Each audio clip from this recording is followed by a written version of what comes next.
Isabella Rowe stood in the marble bathroom of her penthouse prison, staring at two pink lines that would either save her life or end it.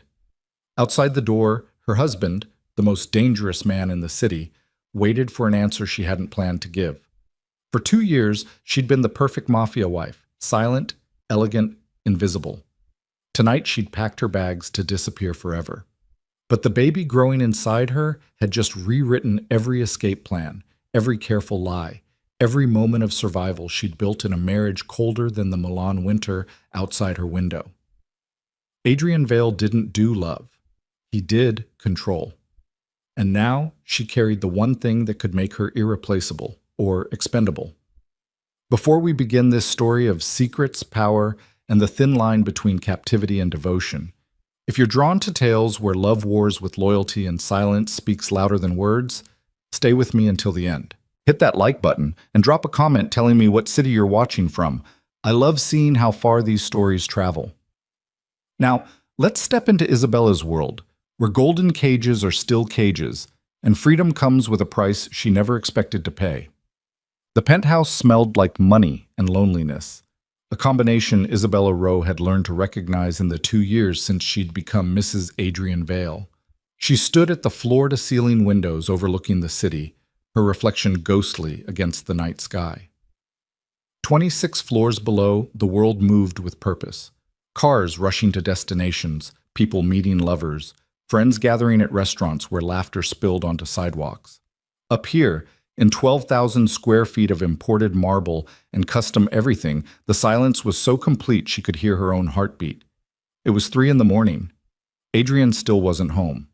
Isabella pressed her palm against the cold glass, watching her breath fog the surface. She'd stopped waiting up for him 6 months ago, stopped asking where he'd been, stopped pretending this marriage was anything more than a beautiful arrangement that had stopped being beautiful somewhere around month 4. Mrs. Vale. The voice made her jump. Marcus, Adrian's head of security, stood in the doorway of the living room, his expression professionally blank. He was always there, a shadow with a gun, a reminder that even in her own home, she was never truly alone. "You should rest," Marcus said. It wasn't a suggestion. "I'm fine." Isabella turned back to the window, dismissing him the way she'd learned to dismiss everyone who worked for Adrian. They were loyal to him, not to her. Every housekeeper who cleaned around her, every driver who took her to approved destinations, every guard who followed 3 steps behind, they all reported back. She was the boss's wife, which meant she was the boss's property. Marcus didn't leave. "Mr. Vale will be home by dawn." "Thank you, Marcus." Her tone was ice. "You can go." He hesitated, just a fraction of a second, then nodded and disappeared down the hallway. Isabella listened to his footsteps fade, counting the seconds until she heard the elevator ding in the private foyer. Then she moved. Her hand shook as she opened the hidden panel in the walk-in closet, pulling out the small suitcase she'd been packing for 3 weeks. Not the Louis Vuitton luggage Adrian had given her for their first anniversary. This was a cheap black roller bag she'd bought with cash at a discount store during one of her approved shopping trips. Inside, clothes without designer labels, a burner phone still in its package, $10,000 in small bills she'd been skimming from household accounts, a fake ID she'd paid a fortune to obtain. Everything she needed to become someone else. Everything she needed to disappear. Isabella had planned this moment down to the minute. Adrian's schedule was predictable in its unpredictability. He'd be at the club until 4, then the warehouse until 6, home by 7 to shower and change before morning meetings. She had a 4-hour window. The night security rotated shifts at 3:30. The cameras in the service hallway had a blind spot near the freight elevator. The doorman on duty took a smoking break at 3:45, like clockwork. She'd studied her prison until she'd found the cracks. Now, standing in a closet full of clothes that had never felt like hers, wearing a simple black dress and flats she could run in, Isabella Rowe made a choice she'd been too afraid to make for 2 years. She was leaving. The elevator required a key card. Isabella had lifted Adrian's spare from his office 3 days ago, holding her breath while he'd been on a phone call 10 feet away, speaking rapid Italian to someone in Naples about a shipment problem she wasn't supposed to understand. But she did understand. More than Adrian knew. She'd learned Italian as a child, her grandmother's gift, hours spent in a kitchen that smelled like basil and secrets. She'd never told Adrian. It had felt like power, knowing something he didn't. Hearing the truth beneath the carefully edited English conversations he allowed her to witness. That's how she'd learned about the enemies circling closer, the Russians pushing into Adrian's territory, the betrayal within his own organization, the violence that was coming, whether he admitted it or not. And that's why she had to leave now, before she became collateral damage in a war she'd never signed up to fight. The elevator descended in smooth silence. Isabella watched the numbers drop. 25, 24, 23. Her heart hammered against her ribs. She'd done harder things. She'd survived her father's death, her mother's abandonment, 3 years putting herself through college while working 2 jobs. She'd survived meeting Adrian Vale at a charity gala where she'd been hired to serve champagne, and somehow catching the attention of a man who didn't do relationships. She'd survived becoming his wife in a wedding that felt more like a business merger than a marriage. She could survive leaving. The elevator stopped on the ground floor. Isabella stepped into the marble lobby, keeping her head down, her suitcase rolling quietly beside her. The night doorman's station was empty, right on schedule. She could see a silhouette outside through the glass doors, cigarette smoke curling into the night. 30 seconds to cross the lobby. 20 feet to the side exit, then freedom. She made it 15 feet before her phone buzzed. Isabella's blood turned to ice. She pulled the phone from her purse with trembling fingers, already knowing what she'd see. Adrian. Where are you going? 3 words. That's all it took for her carefully constructed escape to crumble. Isabella looked up slowly, scanning the lobby. No cameras visible, but that meant nothing. Adrian had eyes everywhere. She'd been stupid to think otherwise. Her phone buzzed again. Adrian. Don't make me ask twice. She could run, burst through the doors, lose herself in the city before he could mobilize his people. But Adrian Vale had resources she couldn't imagine, connections that stretched into every corner of organized crime on the East Coast. He'd find her. Maybe not tonight, maybe not tomorrow, but he'd find her. And then what? Isabella's finger hovered over the screen. Every instinct screamed at her to run anyway, to take the chance, to choose uncertain danger over certain captivity. But there was a reason she'd stayed this long, a reason she'd married him in the first place, knowing what he was. Adrian had saved her life once. She'd never asked him to, never wanted to owe him. But 3 years ago, when her landlord's nephew had cornered her in a parking garage with intentions that still made her sick to remember, Adrian had been there. Wrong place, right time. Or maybe he'd already been watching her. She'd never been sure. He'd handled it, quietly, permanently. And when she'd tried to thank him, tried to walk away clean, he'd looked at her with those cold green eyes and said, "You're under my protection now." She hadn't understood what that meant until later. Until the proposal that wasn't really a proposal. Until the wedding where she'd signed papers that felt more like contracts. Until she'd realized that Adrian Vale's protection came with strings made of titanium. Her phone buzzed a 3rd time. Adrian. Come home, Isabella. Home. As if this gilded cage had ever been home. But what choice did she have? Isabella turned around, rolling her suitcase back toward the elevator, each step feeling like defeat. The doorman still hadn't returned. No one had witnessed her failed escape except the cameras she couldn't see and the husband who saw everything. The elevator ride back up felt longer. Isabella stared at her reflection in the polished doors, a stranger in expensive simplicity, with haunted eyes and a spine that wouldn't quite straighten anymore. When had she become this person? When had she stopped fighting? The penthouse doors opened directly into the foyer. Isabella stepped out, pulling her suitcase behind her, and froze. Adrian stood in the center of the living room, still wearing the black suit from whatever business had kept him out all night. He hadn't loosened his tie, hadn't removed his jacket. He stood with the stillness of a predator, hands in his pockets, watching her with an expression she couldn't read. At 34, Adrian Vale was beautiful in the way dangerous things were beautiful. Sharp edges and cold precision, dark hair pushed back from a face too handsome to be trustworthy. 6'3" of controlled violence wrapped in Italian wool, eyes the color of winter ice. He'd never hit her, never even raised his voice. Somehow, that made it worse. His control was absolute, which meant his disappointment was devastating. You were leaving. His voice was quiet, flat, no question in it. Isabella set down her suitcase, refusing to cower. Yes. Why? The question caught her off guard. In 2 years of marriage, Adrian had never asked her why she did anything. He gave orders. She followed them. That was the arrangement. Because this isn't a marriage, Isabella said, surprised by the steadiness of her own voice.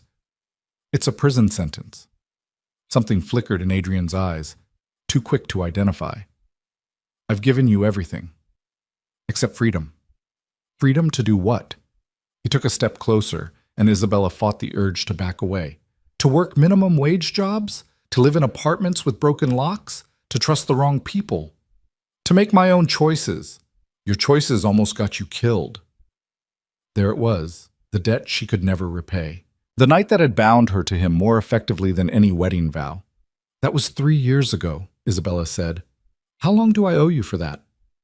I didn't ask you to owe me anything. Adrian's control cracked just slightly, frustration bleeding into his tone. I asked you to marry me. You told me to marry you. There's a difference. Silence fell between them, thick and combustible. Isabella had never pushed back like this before. For 2 years, she'd been the perfect wife. Agreeable, decorative, silent. But standing here with her failed escape between them, she had nothing left to lose. You don't love me, she continued, the words tumbling out now that she'd started. You don't even know me.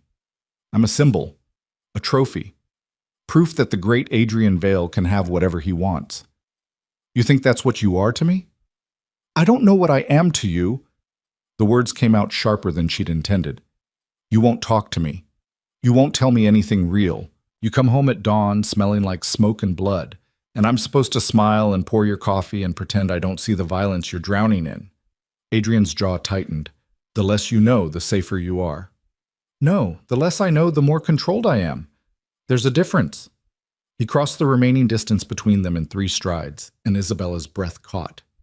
This close, she could see the exhaustion in his eyes, the shadow of stubble on his jaw. Could smell his cologne mixed with cigarette smoke and something metallic that might have been blood. You want the truth? Adrian's voice dropped to something almost dangerous. Fine. My world is ugly, violent. People I work with don't negotiate. They eliminate. Every day I make decisions that would give you nightmares. I've built an empire on fear and loyalty, and it keeps me in power, but it also makes me enemies. He reached out slowly, giving her time to pull away. When she didn't, he touched her face with surprising gentleness, his thumb brushing her cheekbone. You, he said quietly, are the only soft thing in my life, the only person who looks at me like I might be human. Do you think I'd risk that by dragging you into the ugliness, by letting you see what I really am? Isabella's heart hammered. In 2 years, Adrian had never touched her like this, never looked at her like this. Their relationship had been cordial, distant, more like roommates than spouses. You don't get to make that choice for me, she whispered. I already did, the day I married you. Then you married a prisoner, not a wife. Something painful crossed Adrian's face, there and gone so quickly she almost missed it. His hand dropped from her face, and the distance returned like a wall slamming down between them. You're free to go, he said, his voice returning to that flat, emotionless tone. I won't stop you. Isabella stared at him, searching for the trap. Just like that? Just like that. He stepped back, gesturing toward her suitcase. Take whatever you need. I'll have Marcus arrange a car. It was exactly what she'd wanted.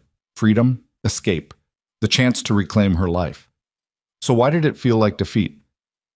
There's one condition, Adrian added, pulling his phone from his pocket. You wait until morning. Let me arrange protection for the first few weeks until you're settled somewhere safe. I don't need your protection. Yes, you do. His voice was hard now, businesslike. The Volkov family has been asking about you. Questions about my wife, about where she goes, what she does. I've kept you safe by keeping you close. The moment you leave, you become a target. Fear prickled down Isabella's spine. Why would they target me? Because hurting you hurts me. And right now, they're looking for leverage. The casual way he said it, like her potential murder was just another business calculation, made Isabella's stomach turn. This was his world. This was the reality he'd been shielding her from. So my choices are stay here as your prisoner or leave and become someone else's target. That's one way to look at it. How would you look at it? Adrian met her eyes, and for just a moment the mask slipped. She saw exhaustion there, frustration, something that might have been regret. I'd look at it as a woman I care about making a choice that could get her killed, he said quietly. But I can't keep you here against your will. I won't. The admission hung between them. A woman I care about, not love, never love, but care, which was apparently the best Adrian Vale could offer. Isabella looked at her suitcase, at the door, at the man who'd been her husband in name only for 2 years. Freedom was 26 floors away. All she had to do was walk. But she thought about the Volkovs, about the violence she'd heard in Adrian's late-night phone calls, about how quickly a body could disappear in this city, and how she'd have no one to call for help because she'd cut ties with everyone who'd cared about her to become Adrian's wife. I need time, she heard herself say, to think. Adrian nodded slowly. Take all the time you need. He turned to leave, heading toward his office, the one room in the penthouse she'd never been allowed to enter. But something made Isabella call out. Adrian? He stopped, looking back. Do you regret it? She asked. Marrying me? For a long moment, he just looked at her. Then, so quietly, she almost missed it. Every day. The words should have hurt. Instead, they felt like the first honest thing he'd said to her in 2 years. Adrian disappeared into his office, the door closing with a soft click. Isabella stood alone in the living room, her packed suitcase beside her, freedom offered, and somehow more terrifying than captivity. She should leave. She should take the chance while she had it, risk the Volkovs, risk everything, because anything was better than living in this beautiful prison. But instead, she found herself rolling her suitcase back to the bedroom, unpacking with mechanical precision, hanging the anonymous clothes back in her closet next to the designer dresses that had never felt like hers. She told herself it was just for tonight, just until morning, when she could think clearly, just until she could plan better, prepare more thoroughly. But as dawn broke over the city and Adrian still didn't emerge from his office, Isabella lay in their massive bed, a bed they'd never shared, and admitted a truth she'd been avoiding for months. She wasn't just afraid of leaving, she was afraid of what it meant that she wanted to stay. The next 2 weeks passed in a strange stalemate. Adrian continued his routine, gone all night, home at dawn, present but distant. Isabella continued hers, approved shopping trips, approved gym sessions, approved everything except actual freedom. But something had shifted. Adrian started coming home earlier, started eating dinner at the table instead of in his office, started asking questions about her day that felt almost like real conversation. Isabella didn't trust it, didn't trust him, but she found herself answering anyway, filling the silence with small truths about the book she was reading, the documentary she'd watched, the conversation she'd had with the barista who didn't know she was a Mafia wife. They were playing at normalcy, and they both knew it. Then Isabella started feeling sick. It started subtly, a wave of nausea in the mornings, exhaustion that sleep couldn't fix. She blamed stress, blamed the emotional toll of her failed escape and the strange new dynamic with Adrian. But her body knew the truth before her mind would accept it. She missed her period, then missed it again. Isabella stood in the bathroom, the same bathroom where she'd once stood with packed bags and desperate plans, staring at a pregnancy test she'd bought during an approved shopping trip, buried under groceries she didn't need. 2 pink lines. The world tilted. Isabella gripped the marble counter, her reflection staring back at her with wild eyes and skin gone pale. Pregnant. She was pregnant with Adrian Vale's child. The irony was devastating. In 2 years of marriage, they'd shared a bed exactly 3 times. Not out of passion or love or even desire, out of obligation. The clinical fulfillment of marital duties, scheduled and emotionless. She'd thought they'd been careful. She'd been on birth control. But apparently biology didn't care about her escape plans. Isabella's hands shook as she wrapped the test in tissue paper, shoving it to the bottom of the bathroom trash. She needed time to think, to process, to figure out what this meant for her future, a future that had just become infinitely more complicated. She couldn't leave now, not pregnant, not with Adrian's child. The Volkovs would see her as an even bigger target. And Adrian, what would Adrian do when he found out? Isabella spent the day in a fog, going through the motions of her gilded routine while her mind raced in circles. She had to tell him. She had no choice. But the thought of speaking the words out loud made her want to vomit, though that might have just been the morning sickness. Adrian came home early that evening, 8 o'clock instead of his usual dawn arrival. Isabella heard the elevator, heard his footsteps, and felt her heart drop into her stomach. She found him in the kitchen, pouring himself a drink. Whiskey, neat. He'd loosened his tie and rolled up his sleeves, and there was blood on his cuff that he hadn't noticed yet. "You're home early," Isabella said, her voice sounding strange to her own ears.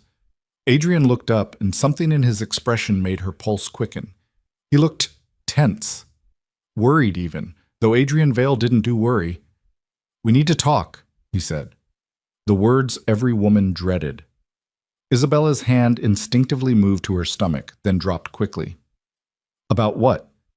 Adrian drained his whiskey in one swallow, then set the glass down with careful precision. "I had my security team run a routine sweep of the penthouse this morning." Isabella's blood ran cold. "Why?" "Standard procedure. We do it monthly." He paused, his eyes finding hers. "They found surveillance equipment, cameras, microphones. Someone's been watching us." The room spun. Isabella gripped the counter for support, the pregnancy test suddenly the least of her problems. "Who?" she managed to ask. "I don't know yet, but they've been active for at least 3 months." Adrian's jaw tightened. "They've been watching everything, every room except my office. That's the only place with proper countermeasures." 3 months. Someone had been watching them for 3 months, watching her pack her suitcase, watching her plan her escape, watching every private moment she'd thought was private. "The Volkovs?" Isabella asked, though she already knew the answer. "Most likely." Adrian poured another drink but didn't touch it. "They're getting bolder, more desperate. The shipment I intercepted last month cost them millions. They want revenge. And I'm the revenge." It wasn't a question. Adrian's silence was answer enough. Isabella felt the walls closing in, the beautiful penthouse transforming from prison to tomb. "What do we do?" "I'm moving you tonight. Safe house outside the city. Full security detail. You'll be—" "No." Adrian's head snapped up. "No? I'm not running." The words surprised her, but once she said them, Isabella knew they were true. "I'm not hiding in some safe house while you handle this. I'm done being shuffled around like property. This isn't about control. It's always about control." Isabella's voice rose, 2 weeks of tension finally breaking through. "You control where I go, who I see, what I know. Now you want to control where I hide. I'm done, Adrian. You're being unreasonable. I'm being honest." She took a breath, steadying herself. "You want to protect me? Fine. But you do it by including me, not excluding me. Tell me what's happening. Tell me who we're fighting. Treat me like a partner instead of a liability." Adrian stared at her like she'd grown a second head. "You don't understand what you're asking. Then make me understand. People die in my world, Isabella." The words exploded out of him, Adrian's control finally cracking. "People I care about, people I trust. They die bloody and screaming, and I can't stop it. I can't protect everyone, but I can protect you. If you just let me. I don't want to be protected. I want to be trusted." Silence fell like a hammer. They stood on opposite sides of the kitchen island, breathing hard. 2 years of unspoken resentment and fear finally laid bare between them. Then Adrian laughed, a short, bitter sound. "You want trust? In this life? There's no such thing." "Then what are we doing?" Isabella asked quietly. "Why are we even married if there's no trust, no honesty, no partnership?" "Because I couldn't let you go." The admission hung between them, raw and unexpected. Adrian looked away, jaw tight, like he regretted the words the moment they left his mouth. "You think I wanted this?" he continued, his voice rough. "You think I wanted to tie you to my world? To put a target on your back just by association? I should have left you alone that night, should have handled your problem and walked away. But I looked at you, broken and brave and so damn stubborn, and I couldn't." Isabella's heart hammered against her ribs. "Couldn't what?" Couldn't stop thinking about you. Couldn't stop seeing your face. Couldn't stop wanting. He trailed off, shaking his head. It doesn't matter. The point is, I made a selfish choice, and you've been paying for it ever since. So this is guilt? Isabella tried to process his words to understand what he was actually saying. The marriage, the protection, the distance, it's all guilt? It's survival. Adrian finally looked at her again, and the raw pain in his eyes stole her breath. You survive in my world by not caring too much, by keeping the people you love at arm's length, because the moment someone sees what matters to you, they use it against you. The people you love. Isabella's mind caught on the words, turning them over, examining them from every angle. You love me, she said slowly, testing the theory. That's why you've been so distant. You love me, and you think it makes me vulnerable. Adrian's silence was deafening. That's the stupidest thing I've ever heard. His eyes snapped to hers, surprise breaking through the careful control. You think distance protects me? Isabella continued, feeling something like anger rising in her chest. You think not talking to me, not trusting me, keeping me in the dark, you think that makes me safe? All it does is make me isolated, unprepared, a perfect target because I have no idea what's coming. You don't need to know. Yes, I do. She slammed her hand on the counter, surprising them both. If someone's going to target me because I'm your wife, then I need to know why. Who? How to protect myself. Treating me like expensive china doesn't make me safer. It makes me more breakable. Adrian opened his mouth, closed it, opened it again. For the first time since she'd known him, he looked completely off balance. I can't lose you, he finally said, the words barely above a whisper. And there it was.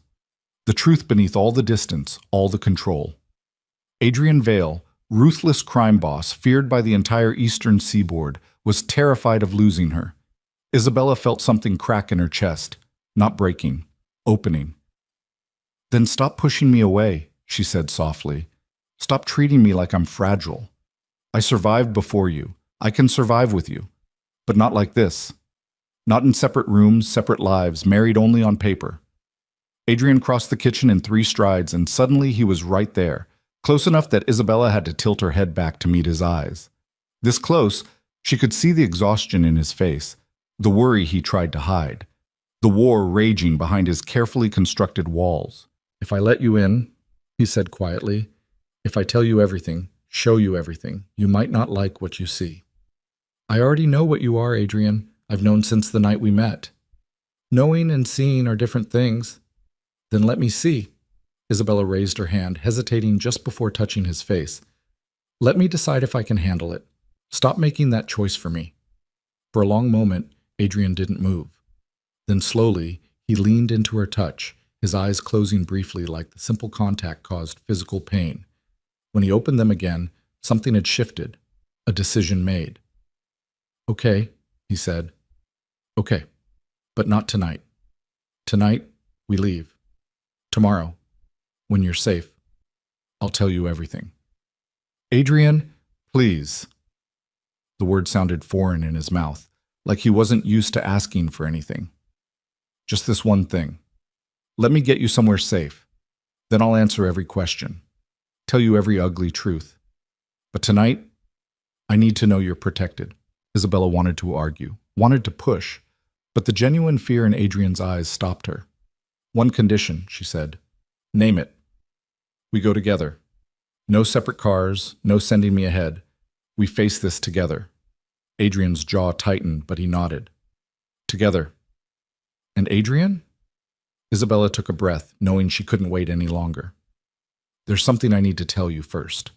He searched her face, reading something there that made him tense. What is it? The words should have been hard, should have caught in her throat. But looking at Adrian, really looking at him, seeing past the cold boss to the terrified man beneath, they came easier than she expected. I'm pregnant. The silence that followed was absolute. Adrian went completely still, his face shifting through expressions too quickly to track. Shock, disbelief, fear, and something else. Something that looked almost like hope. He couldn't seem to finish the sentence. About 8 weeks, I think. I took a test this morning. Adrian's hand moved to her stomach before he seemed to realize what he was doing, hovering just above the fabric of her dress like he was afraid to make contact. Is it? He stopped, shook his head. Stupid question. Of course it's mine. Not that stupid. We've barely... I remember. His voice was rough. I remember every time. The admission sent heat through Isabella's veins. She'd thought those 3 nights had meant nothing to him, clinical necessity, but the way he was looking at her now, the way his hand trembled slightly above her stomach. This changes things, Adrian said. Everything, Isabella agreed. He finally made contact, his palm warm against her stomach where their child was growing. The gesture was so gentle, so completely at odds with everything she knew about Adrian Vale that tears pricked her eyes. I can't lose you, Adrian repeated, his voice breaking slightly. Either of you. Then stop trying to protect us by pushing us away. Adrian pulled her close suddenly, his arms wrapping around her with surprising strength. Isabella stiffened for just a moment. They'd never embraced like this, never been close without obligation or schedule, then melted into him, her head finding his shoulder like it had always belonged there. I'm going to do this wrong, Adrian murmured into her hair. I'm going to make mistakes. I don't know how to be a husband, let alone a father. Then we'll figure it out together. Together, he repeated, like testing out a foreign concept. They stood like that for a long moment, 2 people who'd been married for 2 years finally finding their way to each other. Isabella breathed in his scent, smoke and expensive cologne and something uniquely Adrian, and felt the tears finally escape. Not from sadness, from relief. Maybe they had a chance after all. Then Adrian's phone buzzed. He pulled away reluctantly, checking the screen. Isabella watched his face transform, warmth draining away, replaced by the cold mask of the crime boss. What is it? She asked, though she already knew it was bad. Marcus. Adrian's voice was flat, professional. There's been an incident at the club. 3 of my men are dead. Isabella's blood ran cold. The Volkovs? Most likely. He was already moving, grabbing his jacket, checking the gun she knew he kept in the kitchen drawer. I need to handle this. We need to handle this, Isabella corrected. Together, remember? Adrian turned to her, conflict clear on his face. She could see him warring with himself, the instinct to protect versus the promise he'd just made. Please, Isabella said. Don't shut me out, not now. He stared at her for a long moment, then nodded sharply. Get your coat. We leave in 5 minutes. And Isabella? His eyes met hers, hard as winter. Stay close to me. No matter what happens, stay close. She nodded, already moving toward the bedroom. As she grabbed her coat, real clothes, not the designer armor she usually wore, Isabella caught sight of herself in the mirror. She looked different, alive in a way she hadn't been in 2 years. Terrified, yes. Walking into danger she barely understood, but finally moving forward instead of standing still in a gilded cage. Isabella touched her stomach briefly, a promise to the life growing there. We're going to survive this. All of us. Then she turned and walked back to Adrian, ready to face whatever came next. Together. The club was chaos contained in pulsing music and dim red lights. Isabella had never been to Adrian's businesses before. Wives weren't allowed in the places where money was really made, where deals were struck with handshakes that meant more than contracts. But tonight, walking through the back entrance with Adrian's hand pressed against her lower back, she stepped into a world she'd only heard about in phone calls he thought she couldn't understand. Marcus met them at the door, his usually composed face tight with tension. Blood spattered his shirt collar. 3 dead, he confirmed, keeping his voice low beneath the bass that thrummed through the walls. Dimitri, Santos, and Kyle. Clean shots. Professional. Where? Adrian's voice was ice. VIP section. Dimitri was running security for the poker game. Santos and Kyle were backup. Marcus's eyes flicked to Isabella, uncertainty crossing his features. Sir, should Mrs. Vale be here? She stays with me. Adrian's tone left no room for argument. What about the shooter? Gone. Probably had help from inside. The cameras in that section went dark 30 seconds before the shots. Someone knew exactly where to hit us. Adrian's jaw clenched, and Isabella felt the fury radiating off him in waves.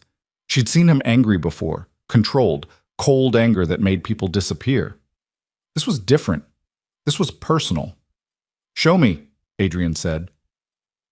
They moved through the club, and Isabella tried not to stare at the world Adrian inhabited when he left her alone in the penthouse.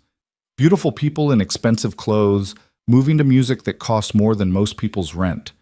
But underneath the glamour, she saw the guards positioned at every exit, the cameras tracking every face, the tension in the shoulders of Adrian's men as they watched their boss move through the crowd with his pregnant wife in tow. She was a disruption to the order. She could see it in their faces. The VIP section had been cordoned off, thick velvet ropes and two stone-faced guards keeping curious onlookers away. Adrian pushed through without slowing, and Isabella followed, her heart hammering. She'd seen death on television, in movies. Never like this. The three bodies had been covered with black sheets, but blood pooled beneath them, soaking into expensive carpet. The poker table was still set up, cards scattered across green felt, chips stacked in neat towers that would never be collected. Champagne glasses sat half full, abandoned when bullets had started flying. Isabella's hand went to her mouth, bile rising in her throat. Morning sickness and murder scenes didn't mix. Adrian's hand found hers immediately, steady and warm. "Breathe," he said quietly. "Just breathe." She focused on his voice, on the pressure of his fingers laced through hers, and forced the nausea down. She demanded to be included. She didn't get to fall apart now. "Who was playing?" Adrian asked Marcus, his eyes scanning the scene with professional detachment. "The usual Monday game. Dimitri was hosting. The players scattered when the shooting started. We're tracking them down now for statements." "They won't talk." Adrian crouched beside the nearest body, lifting the sheet enough to see the face beneath. Isabella looked away, but not before she saw the neat hole in the center of the man's forehead. Professional, like Marcus had said. Execution style. "This wasn't a message," Adrian continued, standing. "This was a test. They wanted to see how fast we'd respond, what our protocols are. They're studying us." "For what?" Isabella found her voice, though it came out shakier than she'd intended. Adrian looked at her, something like approval flickering in his eyes. "For the real attack. This is reconnaissance. They kill a few soldiers, see how we react, learn our patterns, then they strike where it actually hurts." "You," Isabella said. "They're going to come after you. Eventually, but first—" He stopped, his expression shifting to something darker. "They'll come after what I care about, my businesses, my people." His eyes met hers. "My family." The word hung between them, heavy with new meaning. Family. Not just her anymore.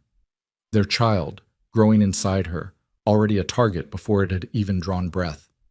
"We need to leave," Marcus said urgently. "Sir, if they're watching, if they know you're here, let them watch." Adrian's voice was cold fury. "I want them to see what happens when they touch what's mine."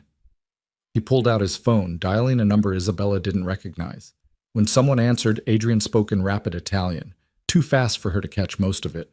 But she heard names, locations, orders delivered with absolute authority. When he hung up, his expression was set in stone. "What did you just do?" Isabella asked. "Started a war." Adrian took her hand again, leading her toward the exit. "We're going to the safe house now. No arguments." "I'm not arguing," Isabella said, and it was true. She'd seen enough, understood enough. Adrian's world wasn't just dangerous, it was deadly, and it wouldn't hesitate to swallow her whole if she wasn't careful. They made it to the car without incident, a black SUV with bulletproof glass and Marcus behind the wheel. Adrian put Isabella in the back seat, sliding in beside her, his body positioned between her and the window, protective, vigilant. As they pulled away from the club, Isabella watched the neon lights fade into darkness, her mind racing. "You knew this was coming," she said quietly. "That's why you wanted me to leave." "I suspected." "How long?" Adrian was silent for a moment, his jaw tight. 3 months, since the first shipment went missing. The Volkovs blamed me, but I didn't take it. Someone else is making plays trying to start a war between our organizations. "Who?" "If I knew that, they'd already be dead." He looked at her, and she saw the exhaustion beneath his anger. This isn't how I wanted you to see my world. I know. Isabella reached for his hand, finding it clenched into a fist on his thigh. Slowly she worked his fingers open, lacing them through hers. But I'd rather see it than be kept blind. Even after that? Adrian gestured back toward the club, toward the bodies they'd left behind. Especially after that. Because now I understand what you're protecting me from, and why you need help doing it. Something shifted in Adrian's expression, a crack in the armor he wore. You're not what I expected, Isabella Rowe. Vale, she corrected softly. Isabella Vale. It was the first time she'd claimed his name as her own. In 2 years of marriage, she'd always thought of herself as Isabella Rowe, prisoner in a gilded cage. But sitting here, her hand in his, both of them targets in a war they hadn't chosen, she was his wife. For better or worse. And right now, it was definitely worse. The safe house was 40 minutes outside the city, tucked away in the kind of neighborhood where people paid premium prices for privacy. Large lots, tall fences, neighbors who minded their own business. Adrian owned the whole street, according to Marcus. Every house, every security system, every potential line of sight controlled. The house itself was beautiful. Modern architecture hidden behind old-growth trees, all glass and clean lines. Nothing like the ornate penthouse. This felt more real somehow, less for show. We'll be safe here, Adrian said, helping Isabella out of the car. Round-the-clock security, provisions for 2 months if necessary, panic room in the basement if things go wrong. Comforting, Isabella muttered, looking around at the quiet street. It was 2 in the morning and not a single light shone in any of the surrounding houses. Empty shells, all of them. Just Adrian's paranoia made manifest. Though after tonight, she was starting to think it wasn't paranoia if people were actually trying to kill you. Inside the house was furnished, but impersonal. Expensive furniture arranged by designers who'd never met the people living here. A place to hide, not a home.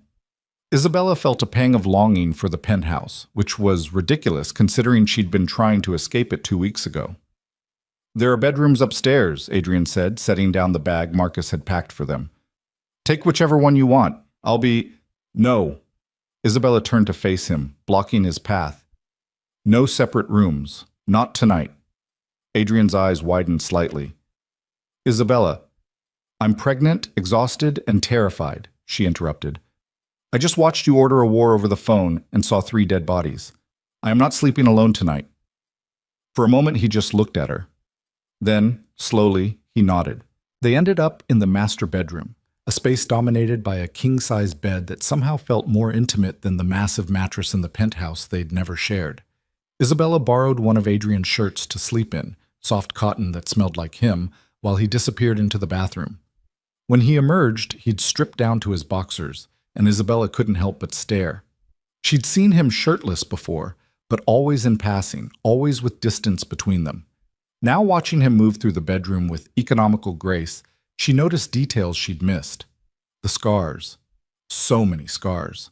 A long, puckered line across his ribs. What looked like a bullet wound on his left shoulder. Smaller marks scattered across his torso. Knife fights, probably. Evidence of violence survived, written into his skin. Adrian caught her looking and stopped. I told you. My world is ugly. You're not ugly, Isabella said quietly. You're a survivor. Something painful crossed his face. He crossed to the bed, sliding under the covers with careful distance between them. Isabella turned off the light and lay down, her back to him, staring at shadows on the wall. Silence stretched between them, thick with everything unsaid. Then Adrian's voice, barely above a whisper. I was 17 when I got the one on my ribs. My father's enemies thought killing his son would send a message. They were right, just not the message they intended. Isabella rolled over to face him. In the darkness, she could barely make out his profile. What message did it send, she asked. That nothing is sacred, no one is safe. Love makes you weak. His voice was flat, reciting lessons learned in blood. My father loved my mother, and they killed her to hurt him.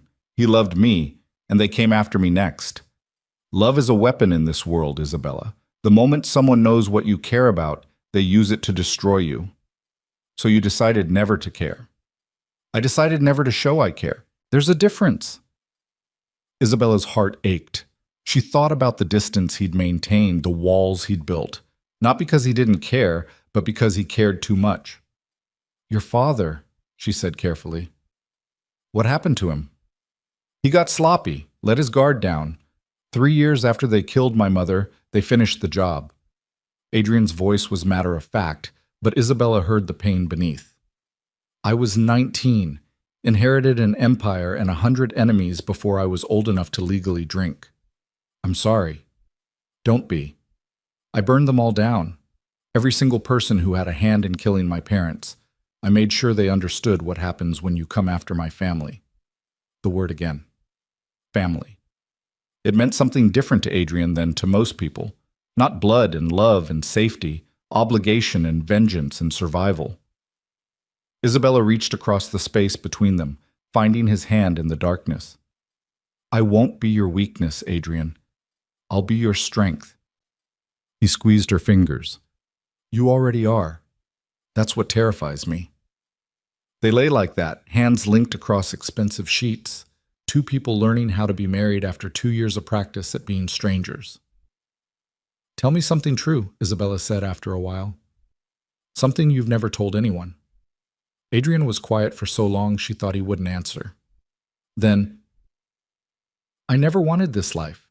The empire, the power, the violence. I wanted to be a lawyer. Stupid, right? The son of a crime boss, dreaming about arguing cases in court instead of settling disputes with bullets? Isabella tried to imagine it. Adrian in a courtroom instead of a club, fighting with words instead of weapons. What stopped you?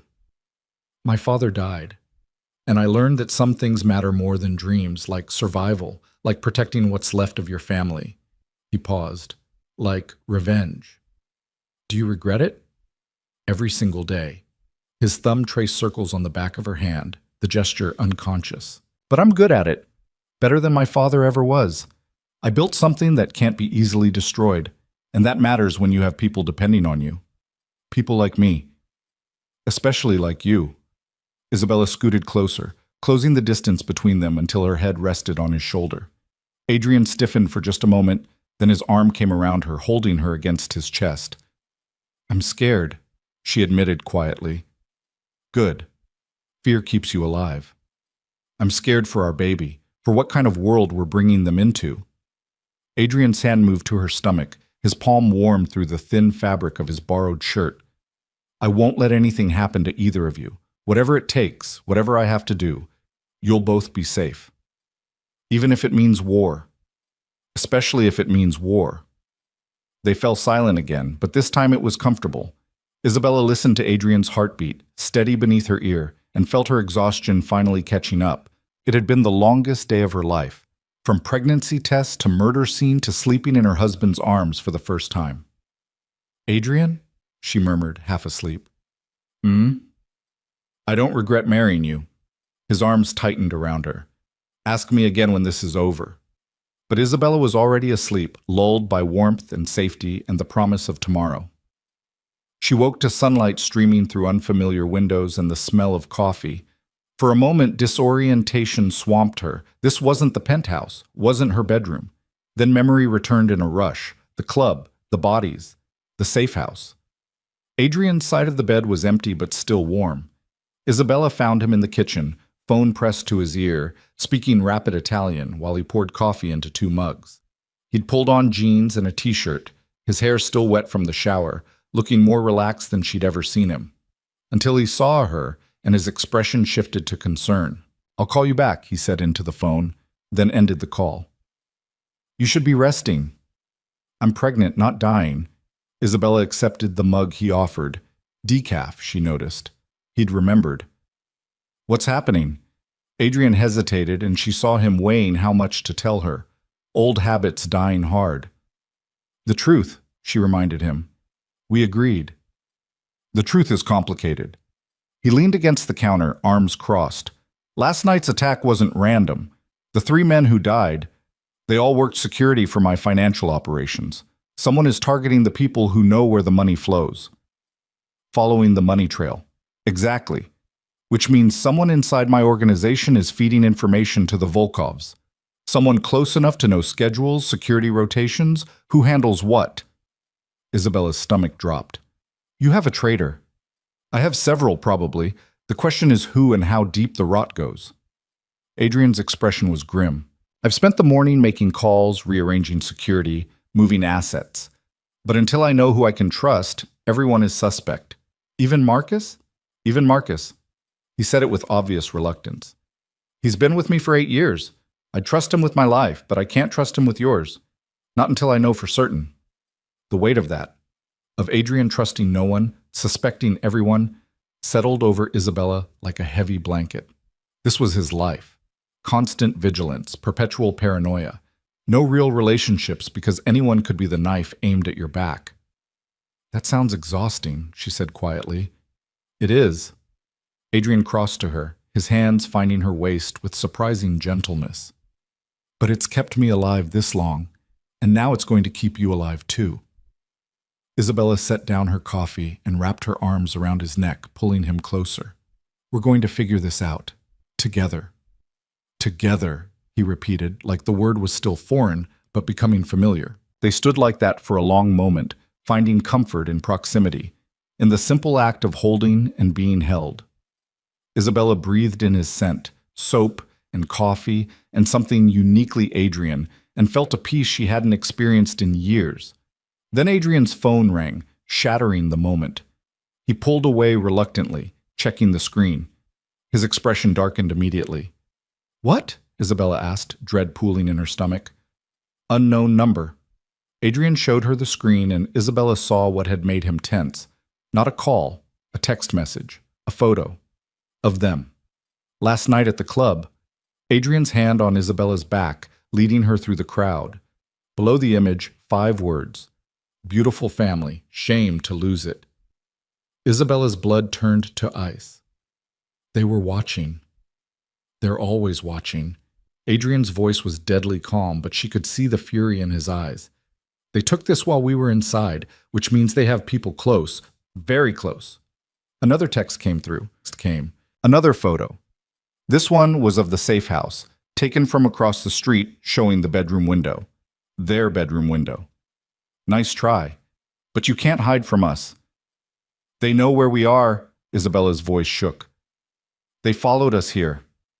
Adrian was already moving, grabbing his phone, dialing rapidly. Marcus, we're compromised. Safe house is burned. Yes, both of us. No, I don't know how they... He stopped, listening to something that made his jaw clench. When? How long ago? And you're just telling me now? He hung up, his expression carved from stone. What? Isabella demanded. One of the guards on the perimeter is missing.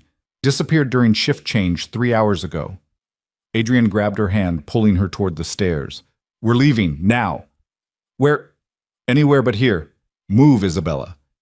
She moved, her heart hammering.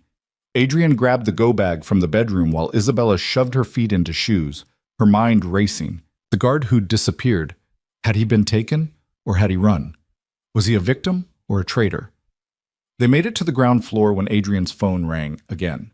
He answered without slowing, his free hand pressed against Isabella's back, guiding her toward the garage. What do you mean they found him? Adrian stopped dead, his face going white. Where? Jesus Christ, don't touch anything. I'm on my way. He hung up, and the look in his eyes made Isabella's blood run cold. The missing guard? She asked, though she already knew the answer. Dead. They left his body at my office downtown with a note. Adrian's voice was hollow. It says, "Stop looking for traitors. We already own everyone you trust." The words hung between them, devastating in their simplicity. Adrian pulled Isabella close, his arms tight around her. I'm going to get you out of this. I swear to God, I'm going to end this. How? Isabella asked against his chest. If they've turned your own people against you, if they know everywhere we go, how do we fight that? I don't know yet. His honesty was terrifying. But I'll figure it out. I always do. A sound from outside made them both freeze. Footsteps on gravel, multiple sets. Adrian's hand went to the gun at his back, his body shifting to put himself between Isabella and the door. Get behind me. When I say run, you run to the panic room. Don't stop, don't look back, understand? Isabella nodded, terror closing her throat. The footsteps came closer, stopped right outside the front door. Then a knock. Calm, almost polite. Mr. Vale? An unfamiliar voice, accented. Russian. We just want to talk. Adrian's expression didn't change, but Isabella felt the tension coiling through his body. About what? About the future. About choices. About what happens next. A pause. We know Mrs. Vale is with you. Congratulations on the pregnancy, by the way. A child is such a blessing, such a fragile, precious thing. Isabella's hand went to her stomach instinctively. Adrian's grip on his gun tightened. You have 10 seconds to leave my property, Adrian said, his voice deadly calm. After that, I start shooting. So hostile, we're not here to fight, Mr. Vale. We're here to deliver a message from our employer. A proposal, if you will. I don't negotiate with people who kill my men. No? Not even when your wife's life hangs in the balance? Not even when we know exactly where she is every moment of every day? Not even when we could end this right now through this door before you could protect her? The threat was clear, unmistakable. Adrian's jaw clenched so hard Isabella heard his teeth grind. What's the proposal? Our employer wants what you took, the shipment from 3 months ago. Return it along with a substantial apology fee, and all of this ends. Your men stop dying, your wife stays safe, your child grows up with a father. I don't have your shipment, I told you that. Then find who does. You have 72 hours, Mr. Vale. After that, the price goes up. And trust us, you don't want to pay it. Silence. Then the footsteps retreated, moving back down the gravel drive. Adrian didn't move, didn't lower the gun, until the sound of a car engine faded into the distance.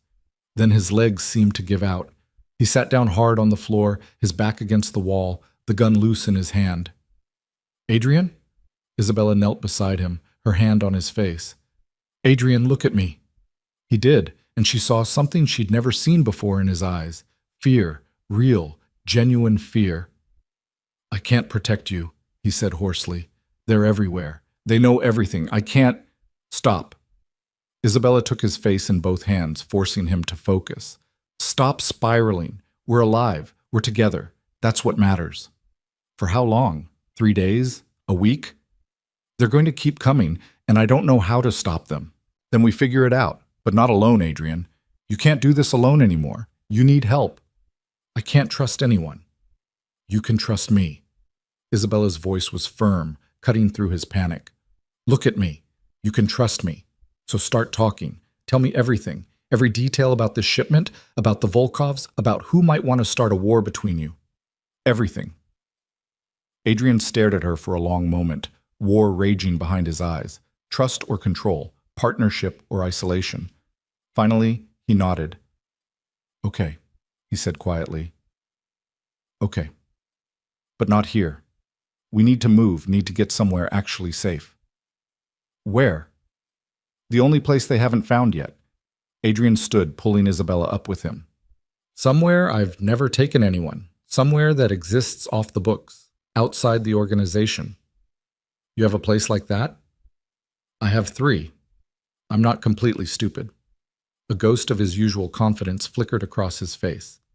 Come on, we're going dark. No phones, no security detail, no electronic trail. Just you and me. And our baby, Isabella added, her hand on her stomach. Adrian's expression softened. And our baby. They left through the basement, through a tunnel Adrian revealed by moving a false wall in the wine cellar. It led 2 houses down, emerging in an empty garage where a nondescript Honda waited with keys under the mat. Told you I planned for everything, Adrian said, sliding behind the wheel. Isabella buckled in, looking back at the house they were leaving behind. Somewhere out there, the Volkovs were watching, waiting, counting down 72 hours to a deadline Adrian couldn't meet. But as they pulled away, heading toward a destination only Adrian knew, Isabella felt something unexpected. Hope. Because for the first time in 2 years, they were facing the danger together. No distance, no walls, no secrets, just partnership. And maybe, just maybe, that would be enough. The cabin was 3 hours north, buried so deep in the mountains that cell service was a distant memory, and the nearest neighbor was a concept rather than a reality. Adrian drove in silence, his eyes constantly checking the rearview mirror, his jaw tight with tension that hadn't eased since they'd fled the safe house. Isabella watched the city fade behind them, replaced by endless trees and winding roads that seemed to lead nowhere. She'd asked where they were going twice. Both times, Adrian had simply said, "Somewhere safe." She'd stopped asking after that, recognizing the walls going back up, the distance returning. Old habits were hard to break. They stopped once at a gas station so remote it still had analog pumps. Adrian paid cash, filled the tank, and bought supplies with bills he pulled from a hidden compartment under the driver's seat. Bottled water, crackers, protein bars, food for people on the run. "How long are we staying wherever we're going?" Isabella asked as he loaded the bags into the back seat. "As long as it takes." That's not an answer. Adrian's eyes met hers over the roof of the car, and she saw exhaustion there beneath the determination. "I don't have answers right now, Isabella. Just plans. And the plan is to keep you alive long enough to figure out who's trying to kill us." The bluntness of it, the casual mention of murder like discussing the weather, should have shocked her. But after last night, after the bodies and the threats and the photos, Isabella found she'd moved past shock into something harder, something that felt almost like anger. "We need to talk," she said. "Really talk. Not just you giving orders and me following them. We need to figure this out together." "I know." Adrian climbed back into the car. "When we get there, I promise." The cabin appeared like something from a fairy tale. If fairy tales involved paranoid crime bosses and emergency bolt holes, small, wooden, weathered by seasons of neglect, solar panels on the roof, a generator humming somewhere out of sight. No driveway, just a dirt path that Adrian navigated with practiced ease. He'd been here before. Recently, based on how smoothly he unlocked the door, how familiar he was with the layout. Inside was sparse but functional. One main room serving as kitchen and living space, a bedroom barely big enough for the queen-size bed, a bathroom with a shower that had seen better decades. Everything covered in a thin layer of dust that spoke of months without use. "It's not much," Adrian said, setting down their bags. "But it's off-grid. No paper trail, no digital footprint. I bought it through so many shell companies, even I barely remember the path. As far as anyone knows, this place doesn't exist." Isabella walked through the space, her fingers trailing over rough wood surfaces. "How many people know about this?" "Just me. I built it myself, mostly. Took 6 months of weekends back when I was 22 and paranoid enough to think I might need a place to disappear. Looks like your paranoia paid off." "It usually does." Adrian moved to the kitchen, checking cabinets, taking inventory. "There's canned food, water filtration system feeds from the well. We can last weeks here if we need to." "We don't have weeks. We have 72 hours. "I'm aware." His voice was sharp, stress fracturing through his control. "I'm very aware of the countdown, Isabella." She crossed to him, putting her hand on his arm. He flinched like her touch burned but didn't pull away. "Then talk to me," she said quietly. "Tell me about this shipment. Tell me why the Volkovs think you have it. Tell me who else might be involved. Because standing here in the middle of nowhere isn't solving anything." Adrian looked at her for a long moment, then nodded slowly. He moved to the worn couch, sitting down heavily, his elbows on his knees. Isabella sat beside him, close enough to touch, but giving him space to find the words. 3 months ago, Adrian began, a shipment came through the port. High-value pharmaceuticals, the legal kind, believe it or not, worth about $40 million on the black market. It was supposed to be Volkov territory, their contacts, their distribution, but the shipment never made it to them. Someone stole it. Someone intercepted it, clean, professional, no witnesses, no evidence. The shipment just vanished between the port and the warehouse. Adrian ran his hands through his hair. "The Volkovs blamed me immediately. We've been competitors for years, tensions have been high. It made sense from their perspective. But you didn't take it."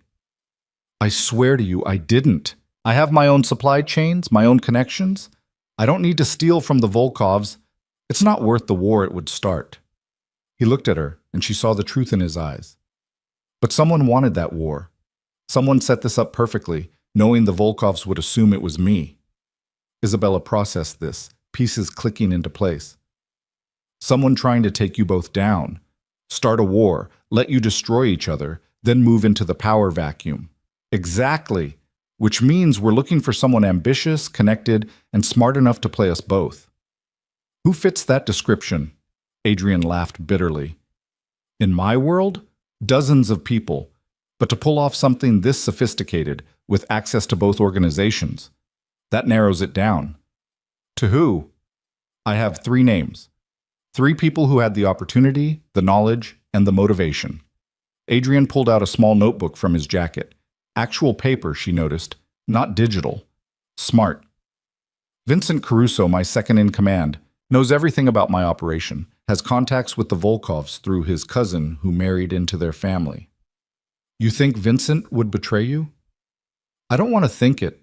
He's been with me for 12 years. But $40 million in control of the eastern seaboard would tempt anyone. Adrian's jaw clenched. Then there's Nikolai Volkov, Dmitri's younger brother. Ambitious, ruthless, constantly pushing for more aggressive expansion. He'd benefit from his brother going to war with me. Either Dmitri wins and Nikolai gets the spoils, or Dmitri dies and Nikolai takes over. And the third? Adrian hesitated, and Isabella saw something that looked like pain cross his face. Elena Marchetti. She runs logistics for the port operations, works with both families to keep things running smoothly. She's been a friend for 15 years. We grew up together. The way he said friend made Isabella's stomach tighten. How close of a friend? Close enough that I trust her. Or I did. Adrian met Isabella's eyes. We were engaged once. Before I met you, before I understood what real connection felt like. The admission hung between them, another piece of Adrian's past he'd never shared. Isabella pushed down the irrational spike of jealousy. What did it matter who he'd been with before? But it did matter, somehow.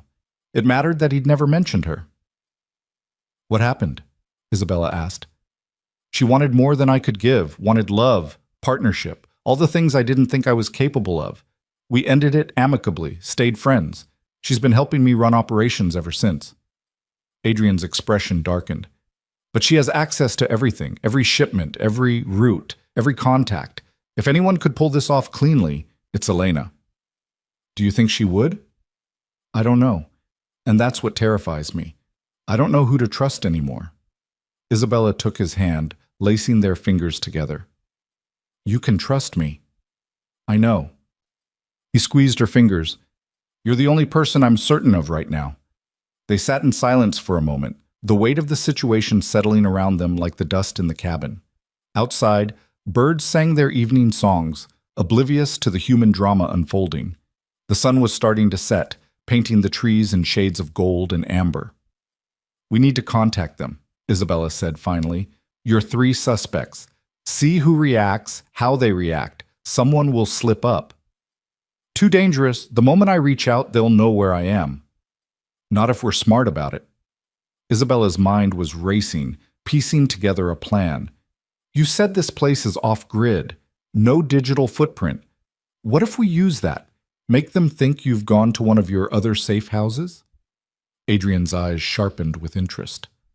Feed false information through channels we know are compromised.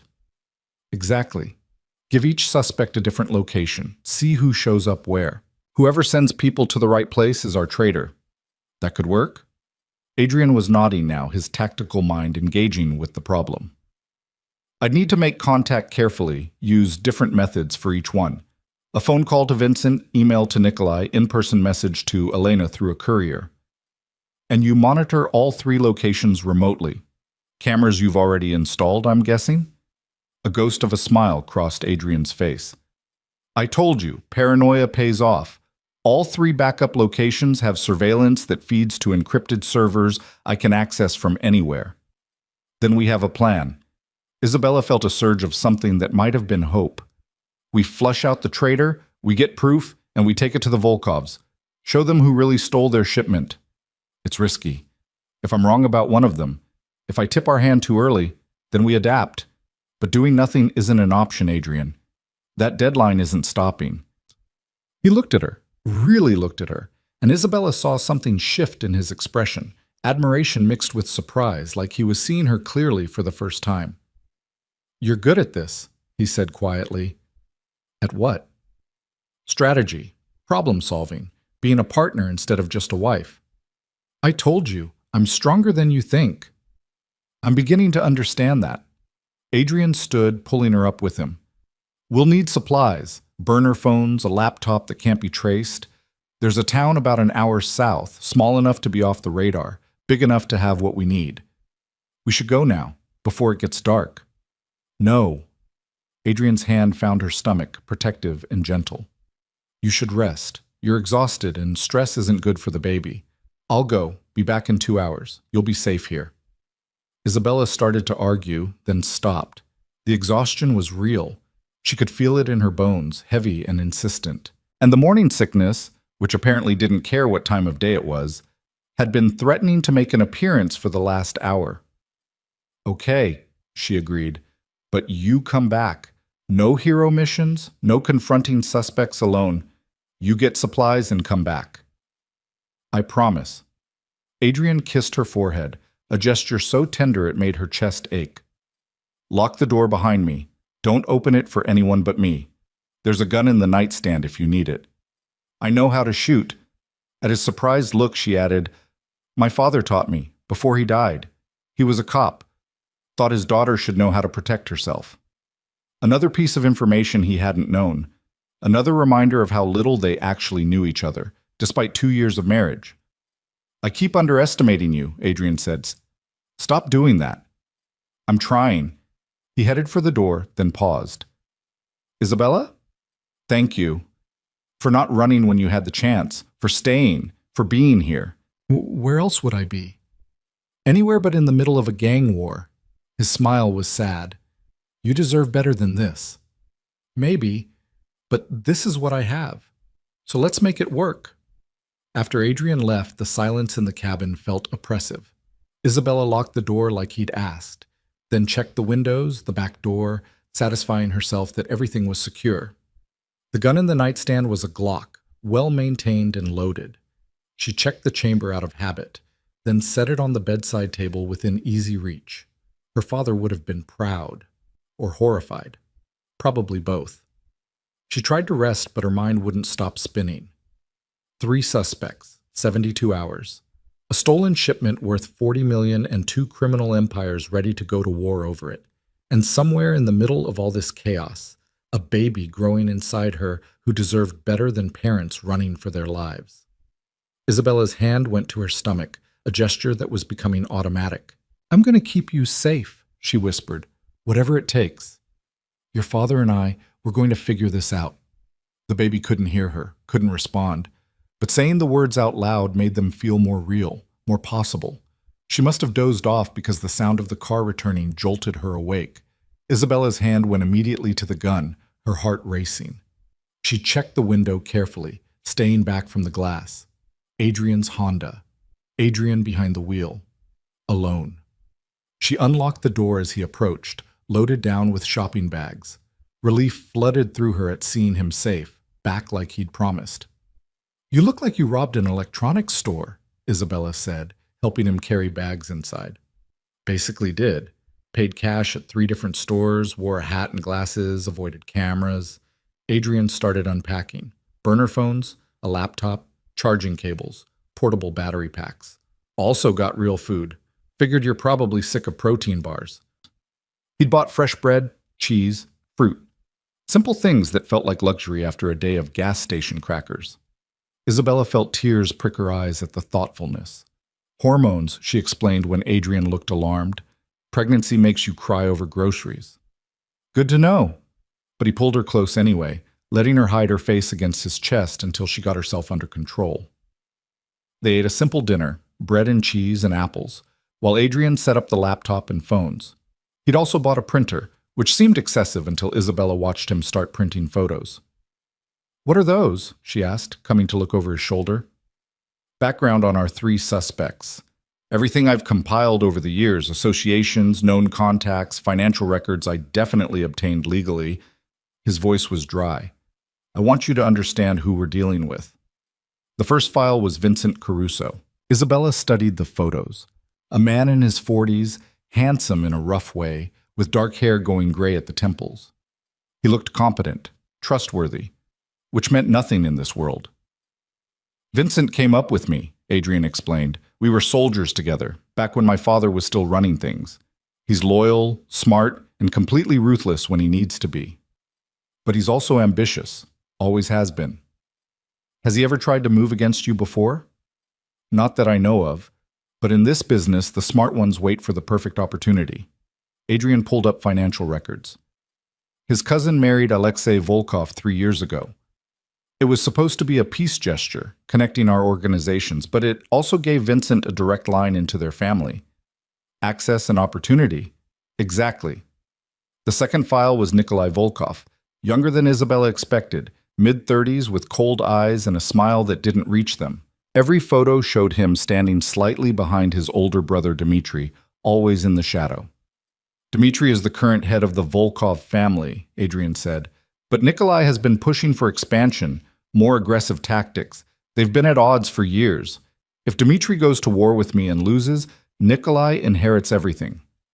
And if Dmitry wins, then Nikolai gets to be second in command of a more powerful organization. Either way, he benefits from conflict.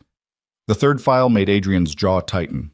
Elena Marchetti, beautiful, with dark hair and darker eyes, photographed at various events on Adrian's arm, before Isabella, before everything changed. Tell me about her, Isabella said, keeping her voice neutral. Adrian was quiet for a moment. Elena is brilliant. She sees patterns others miss, connections others don't make. She turned port logistics into an art form. Nothing moves through without her knowing about it. We grew up in the same neighborhood, both trying to survive families that were more liability than support. We understood each other. And you were engaged. For about 6 months. I was 28, thought maybe I could have a normal life. Someone to come home to, someone who understood the business. He shook his head. But I couldn't give her what she needed.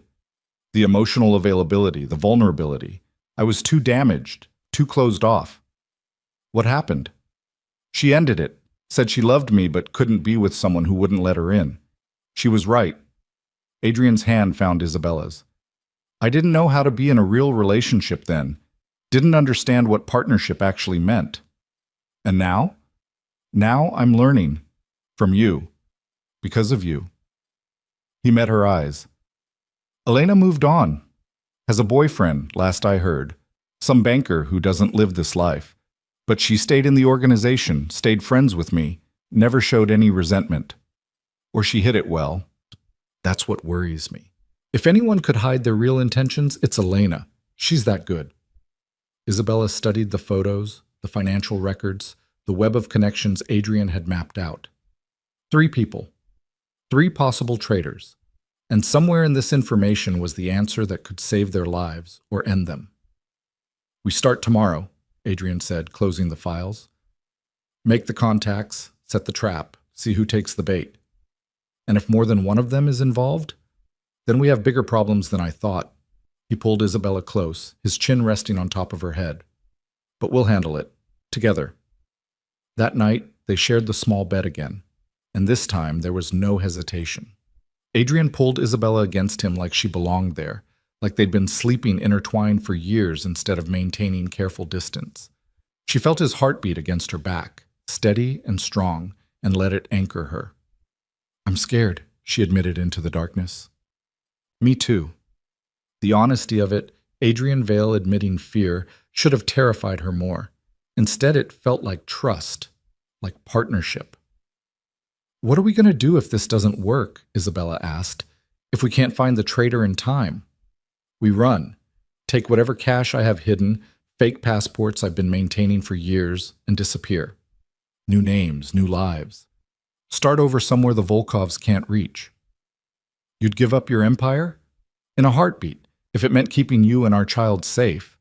Adrian's hand splayed across her stomach. I built it once. I can build it again, but I can't replace you. Isabella turned in his arms to face him, needing to see his eyes in the moonlight filtering through the windows. I don't want you to give up everything you've built. I want us to fight for it. Fight for the life we could have here. even knowing what it costs, what it might always cost. Even then, she kissed him softly, tasting possibility and fear and desperate hope. Because I've been living half a life for 2 years, Adrian, playing at being your wife without actually being your partner. I don't want to do that anymore. I want the real thing, danger and all. Adrian kissed her back, deeper this time, and Isabella felt heat flood through her despite the fear, despite the countdown ticking in both their minds.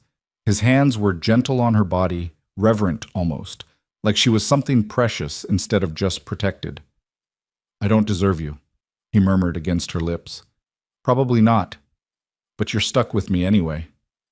They made love slowly, carefully, Adrian treating her like she might break even as she insisted she wouldn't. It was different from the 3 clinical times before. Those had been obligation, fulfillment of marital duties neither of them particularly wanted. This was connection, partnership, a promise made in touches instead of words. Afterward, lying tangled together with sweat cooling on their skin, Isabella felt something shift inside her. Not the baby, too early for that, but something deeper, a certainty that hadn't been there before.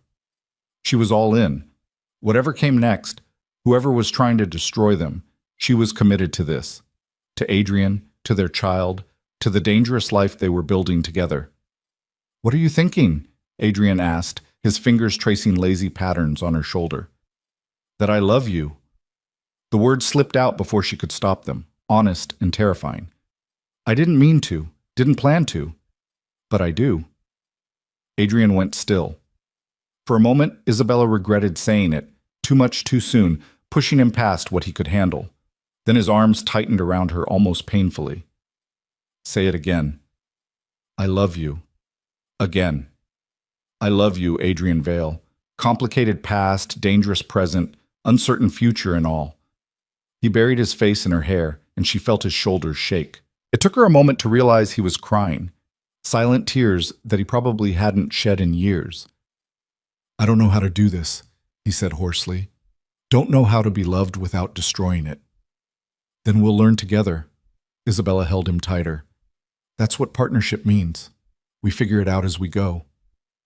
They fell asleep like that, wrapped around each other like armor, 2 damaged people trying to build something whole from broken pieces.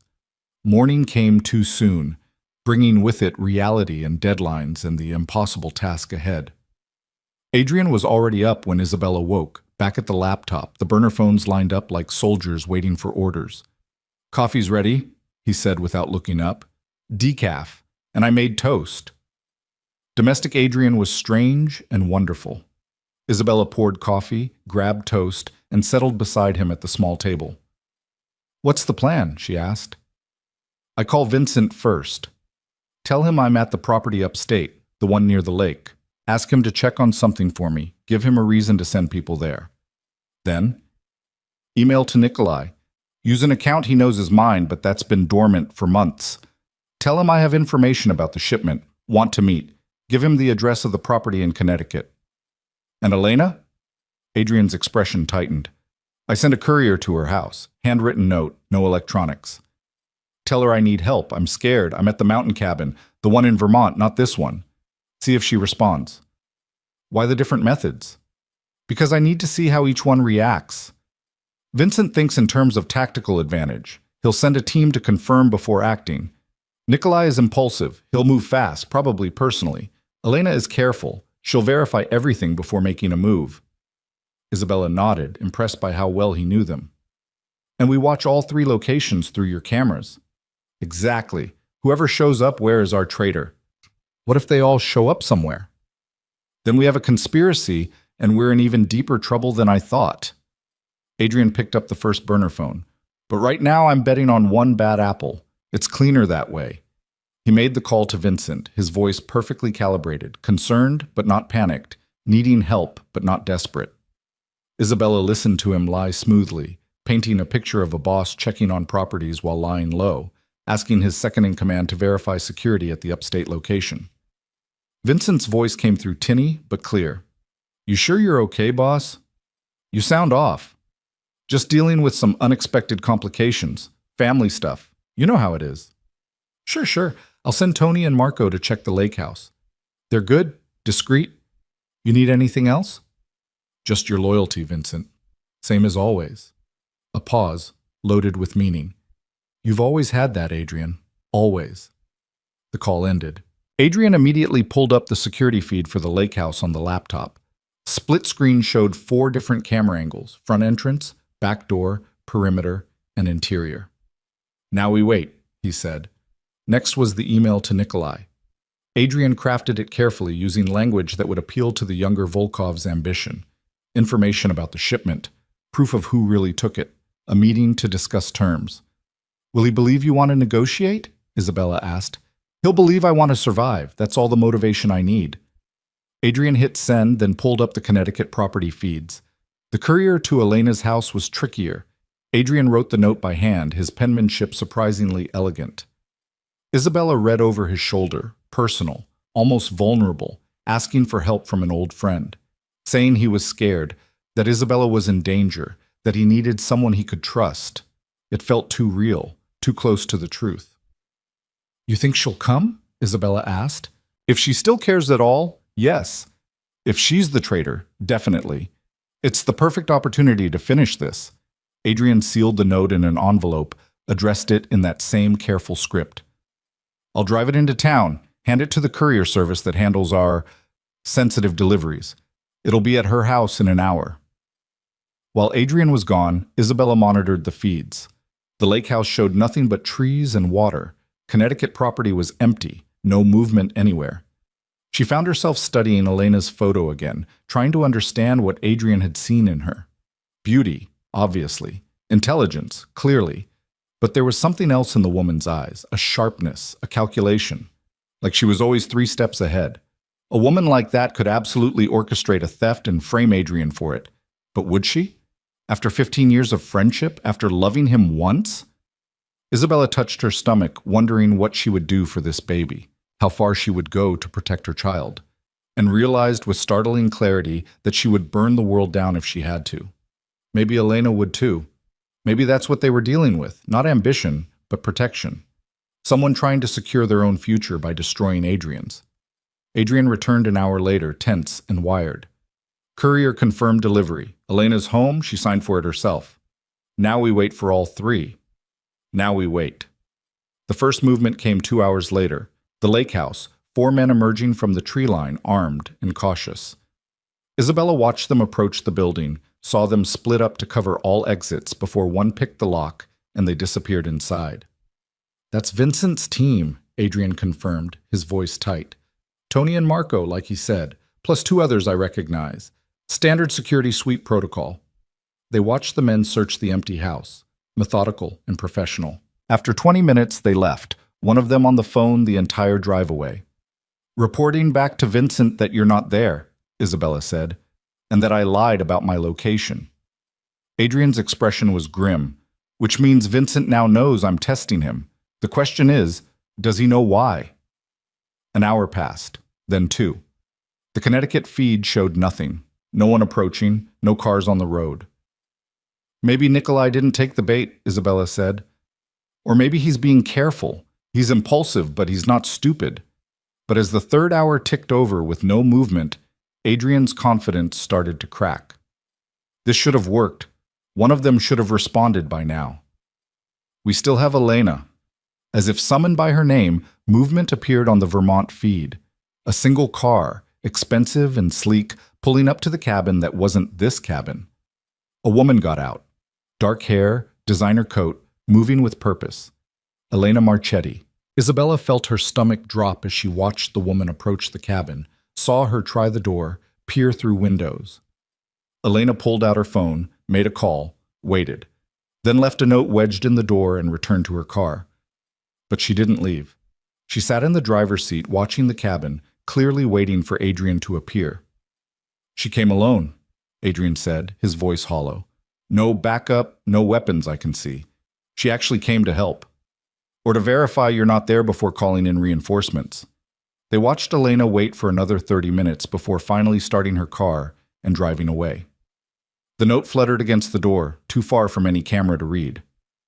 I need to get that note, Adrian said, already standing. It's a 3-hour drive, but I need to know what she wrote. Adrian, wait. But a notification on the laptop stopped them both. The Connecticut feed, activity. Multiple vehicles approaching fast. Black SUVs, at least 5 of them. Men pouring out before the cars fully stopped, heavily armed, moving with military precision. That's not Nikolai's style, Adrian said, his face going white. That's a hit squad. They watched in horror as the men surrounded the property, covering every exit. One of them set up what looked like a rocket launcher. They're going to destroy it, Isabella whispered. They think we're inside. Get away from the window, Adrian ordered, pulling her back from the laptop. If they're hitting Connecticut, they might... Explosion. Not from the laptop speakers. From outside. Close. Too close. The cabin shook. Windows rattled. Birds erupted from trees in a panicked chorus. They found us, Adrian said, his voice deadly calm. That wasn't Connecticut. That was a warning. They're here. Adrian moved with the speed of someone who'd trained for this exact scenario.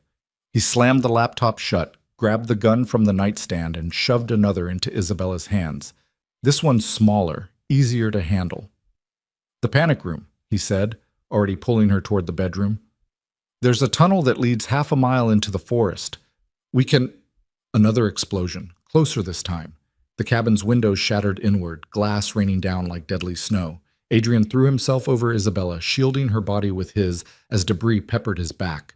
Move! He hauled her upright, blood trickling from a cut on his temple. Now, Isabella! They ran. Adrian pulled back the rug in the bedroom closet, revealing a trap door Isabella had never noticed. Of course there was a trap door. Of course Adrian had an escape route, even in his most secret hideaway. Paranoia really did pay off. The ladder descended into darkness. Adrian went first, his gun drawn, checking the tunnel before helping Isabella down.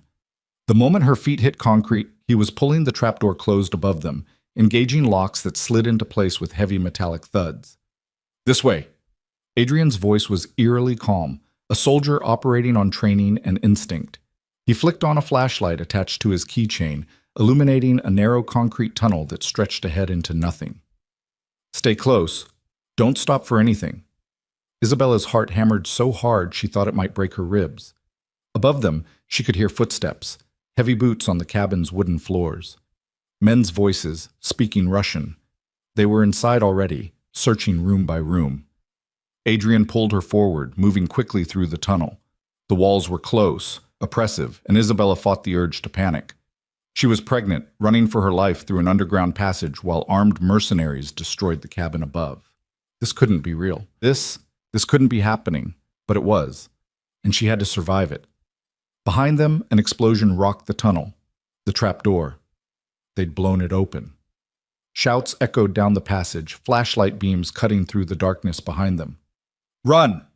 Adrian shoved Isabella ahead of him, positioning himself between her and their pursuers. Don't look back, just run! Isabella ran. Her lungs burned, her legs screamed, but she ran like her life depended on it, because it did.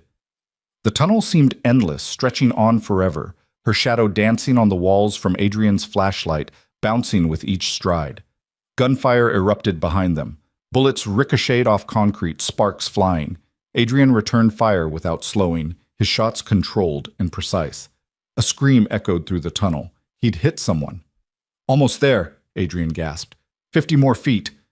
The tunnel ended abruptly at a metal ladder leading up. Adrian practically threw Isabella at it. Climb, I'll cover you. Isabella grabbed the rungs and climbed, her arms shaking with adrenaline and exhaustion. Above, she could see a sliver of daylight through a hatch. She pushed against it with all her strength, and it gave way, swinging open to reveal forest and sky and blessed freedom. She hauled herself out, collapsing on pine needles and dirt. Adrian emerged seconds later, slamming the hatch closed and dragging a fallen tree branch over it. Camouflage or just desperation, Isabella couldn't tell. Can you run? He asked, helping her to her feet. I don't have a choice. That's my girl. They ran through the forest, branches whipping at their faces, roots trying to trip them. Behind them, Isabella heard the hatch open, heard men emerging into the daylight, heard orders shouted in Russian and English both. Adrian pulled her behind a massive oak, pressing her against the bark while he checked their surroundings. His face was grim, blood from the temple wound running down his cheek, but his hands were steady on the gun, his eyes sharp, and calculating. "There's a road about a quarter-mile east," he said quietly. "If we can reach it, I have a car stashed there. Old pickup truck, always gassed up, keys under the wheel well." "You have escape vehicles everywhere, don't you?" "Told you. Paranoia." He risked a glance around the tree, then pulled back quickly. "4 of them that I can see. Maybe more. They're spreading out, trying to flank us." "What do we do?" Adrian looked at her, really looked at her, and Isabella saw something like agony in his eyes. "I need you to promise me something." "Adrian, promise me." His voice was fierce. "If something happens to me, if I go down, you run. You get to that truck and you drive. Don't stop. Don't look back. There's a safe deposit box in Boston, key taped under the truck's dashboard. Inside is everything you need: cash, passports, contacts who can help you disappear. I'm not leaving you. You have to, for our baby. Promise me, Isabella." Tears burned her eyes, but she nodded. "I promise." "Good." He kissed her hard and fast, then pulled away. "Now stay low and follow me. We're going to move fast and quiet. Can you do that?" "Yes." They moved through the forest like ghosts, Adrian's training evident in every step. He knew how to move silently, how to use cover, how to read the terrain for advantages. Isabella did her best to match him, ignoring the screaming protest of her muscles, the morning sickness threatening to make an appearance at the worst possible time. They were maybe 100 yards from the road when Adrian stopped abruptly. Isabella nearly ran into him. Ahead, blocking their path, stood a man.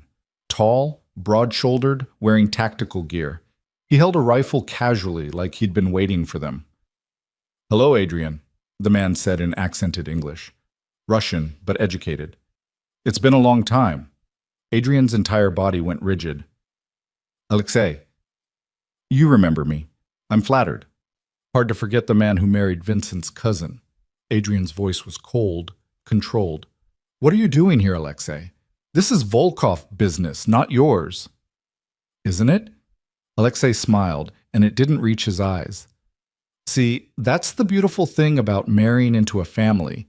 Their business becomes your business, and when $40 million goes missing, everyone takes notice." "I didn't take the shipment." "I know." Alexei's smile widened. "I did." The confession hung in the air, stunning in its simplicity. Isabella felt Adrian's shock even as he kept his gun trained on Alexei's chest. "Why?" Adrian asked. "Why not? You and the Volkovs have been dancing around each other for years, both too cautious to make a real move. Someone needed to force the issue. Start the war. Let you destroy each other so the rest of us could pick up the pieces." Alexei shrugged. "Turns out stealing a shipment and framing you was easier than I expected. Everyone was so ready to believe you'd done it." "Vincent?" Adrian's voice cracked slightly on the name. "Is he part of this?" "Vincent is a loyal soldier who does what he's told. He thinks he's protecting you, running security checks, following up on threats.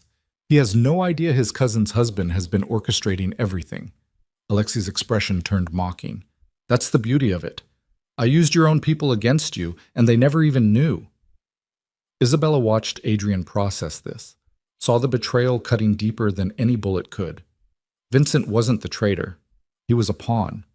They all were. "And Elena?" Isabella found her voice. "The note she left at the Vermont cabin?" Alexei's eyes shifted to her, noticing her for the first time. "Ah, the pregnant wife. Congratulations, by the way. A child is such a blessing." The casual threat in his tone made Isabella's blood run cold. "Elena knows nothing," Alexei continued. "She came because Adrian asked for help, because she still cares about him, even after he broke her heart. Quite touching, really. Almost made me feel guilty for using her name in some of my communications with the Volkovs." "You framed her too," Adrian said slowly. "Made it look like she was feeding information to both sides." "She has access to everything. It was perfect. Between her and you, the Volkovs had plenty of suspects." Alexei raised his rifle slightly. "But now it's time to end this. You've been far too much trouble, Adrian, and the Volkovs are getting impatient for blood." "They wanted me to find the shipment," Isabella said, pieces clicking into place. That's why they gave us 72 hours. They expected you to deliver me, didn't they? The pregnant wife of their enemy, gift-wrapped as proof of your loyalty. Alexei's smile confirmed it. Smart girl. Nikolai especially wanted you. He has a flair for the dramatic. Killing Adrian's wife and unborn child would have been quite the statement. But you two proved harder to pin down than expected. Had to track you through the burner phones, trace the car, follow the courier. Took some time. The courier, Adrian breathed. You had someone watching Elena's house. I have people watching everything. That's how you win this game. Information, patience, and knowing when to strike. Alexei's finger moved to the trigger. And now I strike. Goodbye, Adrian. It's been a pleasure destroying you. Everything happened at once. Adrian shoved Isabella aside, throwing her to the ground as Alexei fired. The bullet caught Adrian in the shoulder, spinning him around. He fired back, his shot going wide. Isabella's hands found her gun. She'd never shot at a person before, had only ever practiced on paper targets with her father. But watching Adrian go down, watching Alexei chamber another round, something primal took over. She fired, once, twice, 3 times. The first 2 shots missed, the third caught Alexei in the thigh. He went down with a scream, his rifle falling from his hands. Isabella scrambled to her feet, her gun still trained on him, her hands shaking so badly she could barely hold it. Adrian pulled himself upright, his left arm hanging useless, blood soaking his shirt. But he kept his gun steady on Alexei. You just made a big mistake, Alexei gasped, clutching his leg. I have men everywhere. You can't run far enough, can't hide well enough. Maybe not. Adrian's voice was cold as winter. But I can make a phone call. He pulled out one of the burner phones with his good hand, never taking his eyes off Alexei. Dialed a number from memory. Dmitri? Adrian said when someone answered. This is Adrian Vale. I know who stole your shipment, and I can prove it. But I need a favor first. Send men to my coordinates. I'm holding the thief right now, and I think you'll want to handle this personally. Isabella couldn't hear the response, but she saw Adrian's grim smile. He's family to you, Adrian continued. Your brother-in-law, Alexei Volkov. He's been playing us both. Stole 40 million from you, framed me for it, and tried to start a war to cover his tracks. Yes, I have proof. No, I'm not asking for anything except safe passage while you clean up your own mess. A pause. Then Adrian recited coordinates, their exact location. 20 minutes? We'll be here. He hung up, then looked at Isabella. Can you keep a gun on him while I tie him up? Isabella nodded, her hand still shaking, but her aim steady enough. She watched Adrian use torn pieces of Alexei's own shirt to bind his hands behind his back, watched him check the leg wound, through and through, painful, but not fatal. You're dead, Alexei hissed. Both of you. Dmitri won't let you walk away from this. Maybe, but at least I'll die with the truth out there. Adrian finished securing the knots, then sat down heavily against a tree, his face pale from blood loss. Isabella, there's a first aid kit in my jacket pocket. Can you get it? She found the small kit, helped Adrian pack the shoulder wound with gauze. The bullet had gone through clean, lucky given the circumstances, but he was losing blood fast, his skin clammy and cold. Stay with me, Isabella said, pressing harder on the wound. Adrian, stay awake. I'm okay, just tired. His eyes were unfocused. Did I ever tell you you're beautiful when you're threatening armed mercenaries? You're in shock. Probably, but it's still true. He caught her hand, squeezed weakly. Thank you. For saving my life, for shooting him, for being exactly who you are. Save the gratitude for when we're safe. But tears ran down Isabella's face anyway, mixing with dirt and blood and fear. They waited. Alexei alternated between threats and bargaining, trying to convince them to let him go, promising money and safety and lies. Isabella ignored him, focused on keeping pressure on Adrian's wound, on keeping him conscious. After what felt like hours but was probably only 15 minutes, they heard vehicles. Multiple vehicles, moving fast through the forest with no regard for stealth. Black SUVs emerged from the trees. Men poured out, hard-faced Russians in expensive suits, carrying guns that probably cost more than most people's cars. And from the lead vehicle, a man who could only be Dmitri Volkov. He was older than his brother Nikolai, probably mid-50s, with gray hair and the kind of face that had seen everything twice and been unimpressed both times. He walked directly to where they waited, his men fanning out in a perimeter. "Adrian Vale," Dmitri said, his English barely accented. "You look terrible." "You should see the other guy." Adrian nodded toward Alexei. "He's the one who stole your shipment, framed me for it, tried to start a war between our organizations so he could take over after we destroyed each other." Dmitri looked at Alexei, and Isabella saw something dangerous flash in his eyes. "My brother-in-law, my wife's brother, part of my family." "I'm sorry," Adrian said, and sounded like he meant it. "Don't be. I knew someone in my organization was making moves. Nikolai suspected you, wanted immediate war. I preferred to wait, to see how things developed." Dmitri crouched beside Alexei, studying him like a bug under glass. "But my own brother-in-law. That's disappointing." "Dmitri, please," Alexei started. "Quiet." The word was soft but carried absolute authority.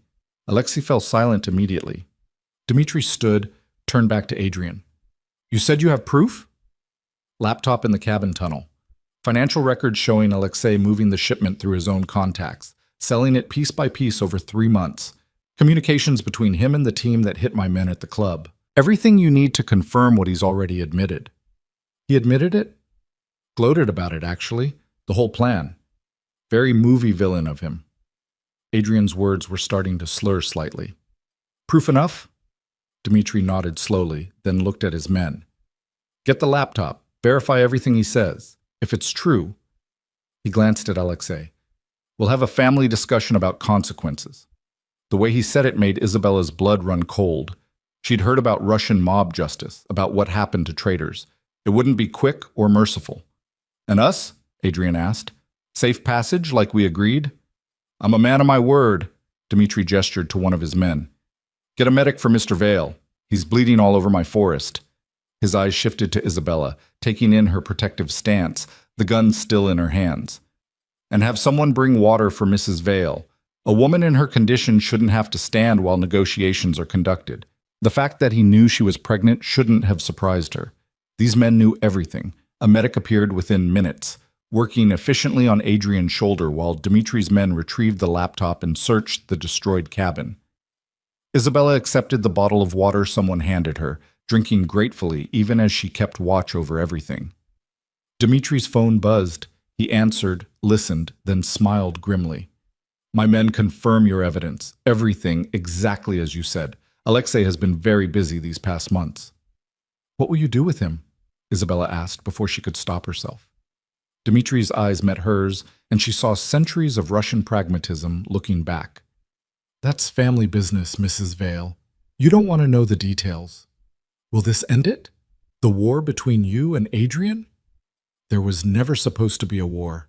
Alexei manufactured one for his own ambition." Dmitri looked at Adrian, who was sitting upright now, his shoulder bandaged and his color slightly better. "You and I have always operated with mutual professional respect, yes?" "Yes," Adrian agreed. "Then I see no reason to change that. In fact, perhaps this is an opportunity. Your organization and mine working together occasionally, sharing information, preventing future misunderstandings." Adrian nodded slowly. "I'd consider that, under the right terms. We'll negotiate when you're not bleeding." Dmitri gestured to his men. "Take Alexei to the car. Mrs. Vale, Mr. Vale, you're free to go. I'll leave one of my vehicles for you. Adrian's truck is a half-mile from here, but I doubt he can walk that far right now." "Thank you," Isabella said, meaning it. "Don't thank me yet. This isn't mercy. It's business." But Dmitri's expression softened slightly. "Though I will say, you have spirit. Adrian chose well when he married you." He walked away then, his men dragging Alexei, who'd gone silent and pale, understanding exactly what awaited him, toward the SUVs. Within minutes, the forest was quiet again, except for Isabella, Adrian, and one driver waiting patiently by a black sedan. "Can you walk?" Isabella asked Adrian. "With help." He leaned on her heavily as they made their way to the car, every step obviously painful. But he was alive. They were both alive. The driver took them back to the cabin, or what was left of it. The structure was mostly destroyed, walls blown out, roof collapsed. But the tunnel entrance was still accessible and Adrian's laptop was gone, taken by Dimitri's men for evidence. Everything I owned, Adrian said quietly, staring at the destruction. All my escape plans, all my safe houses. They found them all. Not all. Isabella squeezed his hand. You still have the truck, still have the safe deposit box in Boston. We can start over. Can we? He looked at her, and she saw the exhaustion in every line of his face. I almost got you killed, Isabella. Almost got our baby killed. Maybe you should take that truck and drive away from me. Take the money in Boston and disappear. Live a life that doesn't involve running through forests and being hunted by mercenaries. No. Isabella, no, she repeated firmly. I told you I love you. I meant it. I'm not running. Not from this, not from you. We're in this together, remember? For better or worse. This is definitely worse. Then we survive it together. We rebuild. We learn from this. She cupped his face in her hands, making him look at her. You said you'd figure out how to be loved without destroying it. This is how...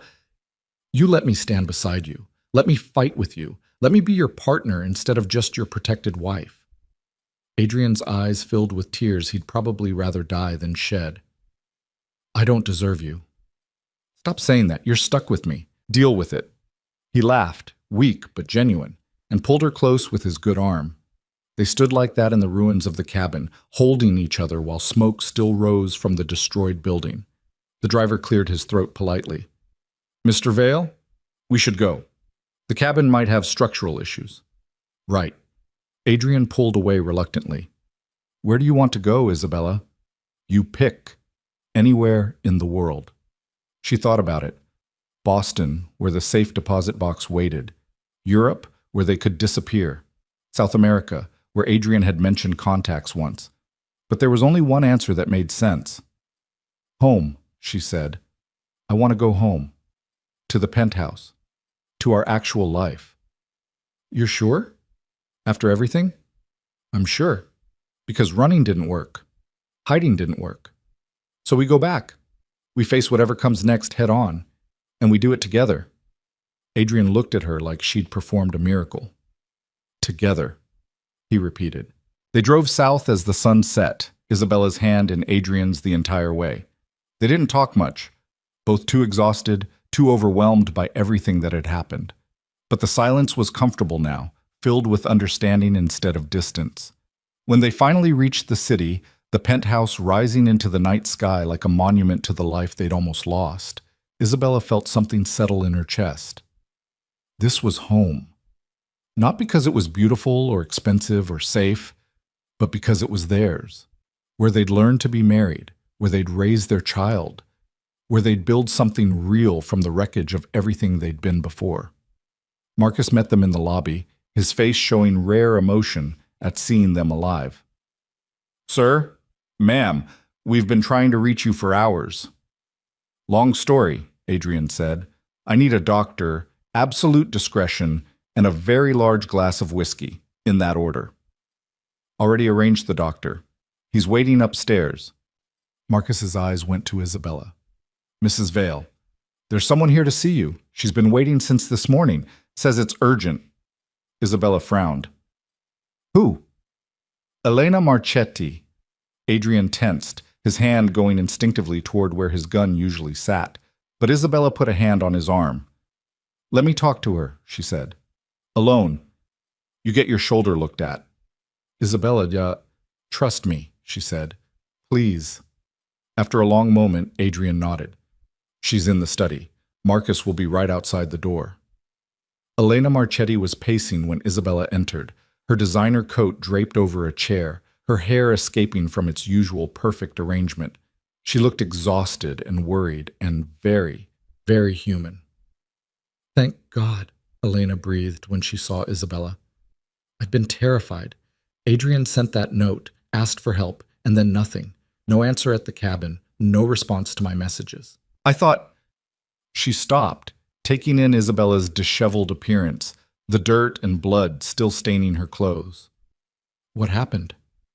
Someone tried to kill us, Isabella said simply. We survived. Barely. Elena's face went pale. Who? Was it the Volkovs? I heard about the threats, about the deadline. How did you hear about that? I have sources everywhere. It's my job to know what's moving through the ports, who's making threats, where tensions are rising. Elena sat down heavily. Adrian and I might not be together anymore, but I still care about him, about his safety. When I got his note, when he said he was scared, you came to help. Of course I came to help. He's family, even if we're not married, even if he chose someone else.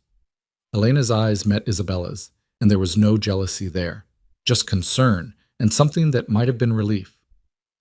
Is he okay? Please tell me he's okay. He will be. He was shot, but the doctor's with him now. It went through clean. Jesus. Elena put her head in her hands. This is my fault. I should have seen this coming. Should have noticed the irregularities in shipments, the communications that didn't quite make sense. I'm supposed to see the patterns. You couldn't have known, Isabella said, sitting across from her. None of us did. Alexei played everyone perfectly. Alexei Volkov?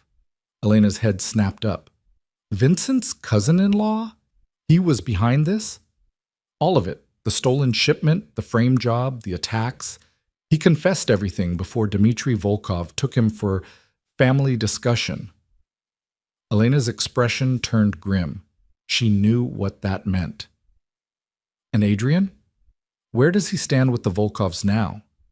Negotiating a truce, maybe an alliance. It's complicated. It always is. Elena studied Isabella for a long moment. You're not what I expected. What did you expect? Someone fragile?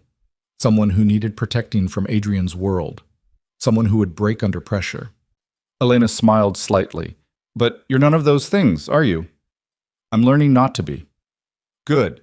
Because Adrian needs someone strong, someone who can stand beside him instead of behind him, someone who can call him on his bullshit and make him be better than his worst instincts. Elena stood, gathering her coat. I loved him once. Part of me probably always will. But I couldn't be that person for him. I'm glad he found someone who can. Isabella felt unexpected warmth toward this woman who could have been an enemy, but chose to be an ally instead. Thank you for coming when he asked, for caring even after everything. That's what family does. Elena headed for the door, then paused. Take care of him, Isabella, and make him take care of you. Partnership goes both ways. I will.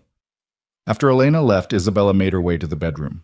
Adrian was sitting on the edge of the bed, his shoulder freshly bandaged, his shirt off, looking utterly exhausted.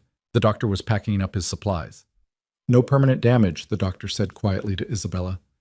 Keep the wound clean. Watch for infection.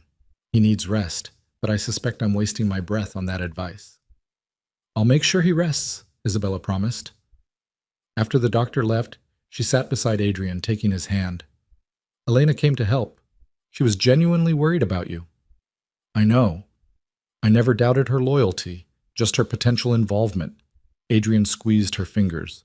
I was wrong about a lot of things, but I'm trying to be better. We both are. They sat in comfortable silence for a moment, the enormity of the day finally catching up to them.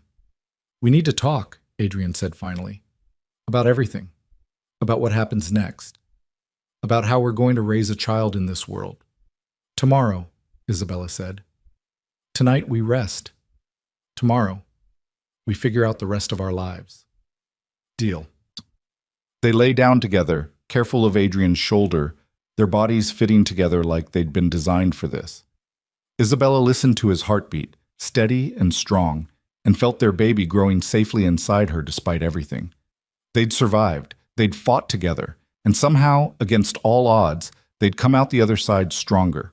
Tomorrow would bring new challenges, new threats, new complications. But tonight, they were home. They were together. They were alive. And that was enough. Morning came too soon, sunlight streaming through the penthouse windows with aggressive cheerfulness. Isabella woke to find Adrian already awake beside her, staring at the ceiling with the kind of expression that meant his mind had been working overtime for hours. How long have you been up? She asked, her voice still rough with sleep. Since about 4. Couldn't stop thinking. He turned to look at her, and she saw the exhaustion in his eyes despite a full night's rest. We need to talk about the future, Isabella. Real talk, no avoiding the hard questions. She nodded, pushing herself upright carefully. The baby was making its presence known with a wave of nausea that had nothing to do with fear and everything to do with hormones. Give me 10 minutes to not feel like I'm going to vomit, and then we'll talk. By the time she emerged from the bathroom, having showered and changed into comfortable clothes that actually belonged to her instead of borrowed shirts, Adrian had coffee waiting. Real coffee for him, herbal tea for her.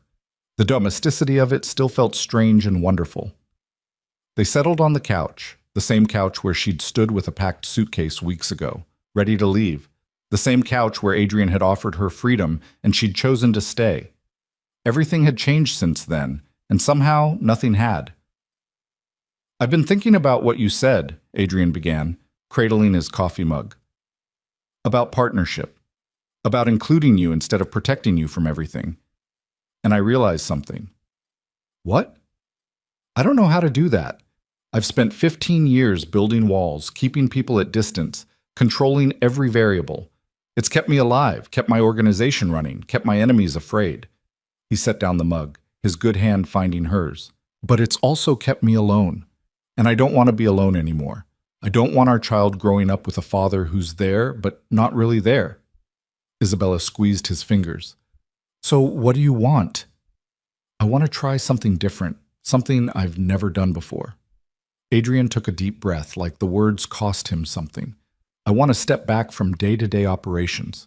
Put Vincent in charge of most of the business. He's earned it, and after Alexei, he deserves to prove his loyalty wasn't misplaced. I keep oversight, make the big decisions, handle relationships with families like the Volkovs. But I'm not in the clubs every night, not personally managing every operation. Isabella stared at him. You're serious? Completely. I've built something that runs efficiently. I have people I trust, really trust, now that the snake has been cut out. I can delegate without losing control. He paused. I can be a husband, a father, a person who comes home at reasonable hours instead of dawn. What brought this on? Almost dying tends to clarify priorities. Adrian's smile was wry, but also watching you. The way you handled everything, the threats, the violence, Elena. You didn't fall apart. You didn't need me to fix everything. You were a partner, exactly like you said. And I realized that's what I want. Not someone to protect from the world, but someone to face the world with. Tears pricked Isabella's eyes, hormones making everything more intense. I want that too. But Adrian, you can't completely walk away from who you are. The business, the organization, it's part of you. I'm not asking you to give that up. I'm not giving it up. I'm reshaping it, making room for something else, for you, for our family. He pulled her close, careful of his injured shoulder. I talked to Vincent this morning, early, explained what happened, about Alexei using him. He was devastated, but also relieved. He thought he was going crazy, finding inconsistencies he couldn't explain. We're restructuring security protocols, bringing in people we both trust, absolutely. What about the Volkovs? Dmitry called an hour ago. Alexei didn't survive his family discussion, which wasn't a surprise. But Dmitry wants to move forward with an alliance. Profit sharing on certain ventures, joint security on the ports, unified front against outside threats. Adrian's expression was cautiously optimistic. It could work. We'd be stronger together than constantly watching each other for signs of war. You trust him? As much as I trust anyone in this business. But yes, I think Dmitry is pragmatic enough to see the benefits. And after Alexei, he knows betrayal can come from anywhere. Better to have strong allies than suspicious competitors. Isabella processed this, imagining a future where Adrian wasn't constantly at war, where their child could grow up with some semblance of safety. It wasn't a normal life, would never be normal, but it was better than what they'd been running from. I have conditions, she said. Adrian raised an eyebrow. Oh? If you're stepping back from operations, I want to be involved in the legitimate businesses, the restaurants, the real estate holdings, the investments. I have a degree in business management I've never used because you married me and made me a housewife. I want to put it to use. A slow smile spread across Adrian's face. You want to work. I want to contribute. To be a real partner, not just in our marriage, but in building something. I can't carry a gun or intimidate enemies, but I can analyze spreadsheets and negotiate contracts and help build legitimate revenue streams that don't involve looking over our shoulders. Done. We have a meeting next week with our accountants. You'll be there, full access to all the books, legal and otherwise. Adrian's smile widened. Though I have to warn you, our accounting is creative. I'd expect nothing less. Isabella felt excitement building, the first real hope she'd felt in days. What else needs to happen? We need to rebuild trust with our people. The attack, the betrayal, it shook everyone. Marcus has been running damage control, but people need to see us together, strong, united. Adrian paused. Which brings me to my next point. I want to renew our vows. Isabella's breath caught. What? The first time we got married for the wrong reasons. Protection, obligation, control. I want to do it again, but this time for the right reasons. Love, partnership, choice. He took both her hands in his. I want to stand in front of our people, our families, what's left of them, and promise to be your husband. Really your husband. Not your jailer or your protector, but your partner. Adrian, we don't need a ceremony to prove anything. I need it. I need to say the words out loud, mean them this time. I need everyone to understand that you're not just the boss's wife. You're my equal, my choice, the person I'm building a future with. His voice roughened with emotion. Please, let me do this right. How could she say no to that? To Adrian, asking instead of demanding, offering vulnerability instead of control. This was what she'd wanted all along, to be chosen, not trapped. Yes, she whispered. Yes, we'll renew our vows. Adrian pulled her into a kiss that tasted like coffee and promises and new beginnings. When they finally broke apart, both breathing hard, Isabella laughed. We have terrible timing, you know that? Planning a wedding while you're recovering from a gunshot wound and I'm dealing with morning sickness. When has anything about us been conventional? Fair point.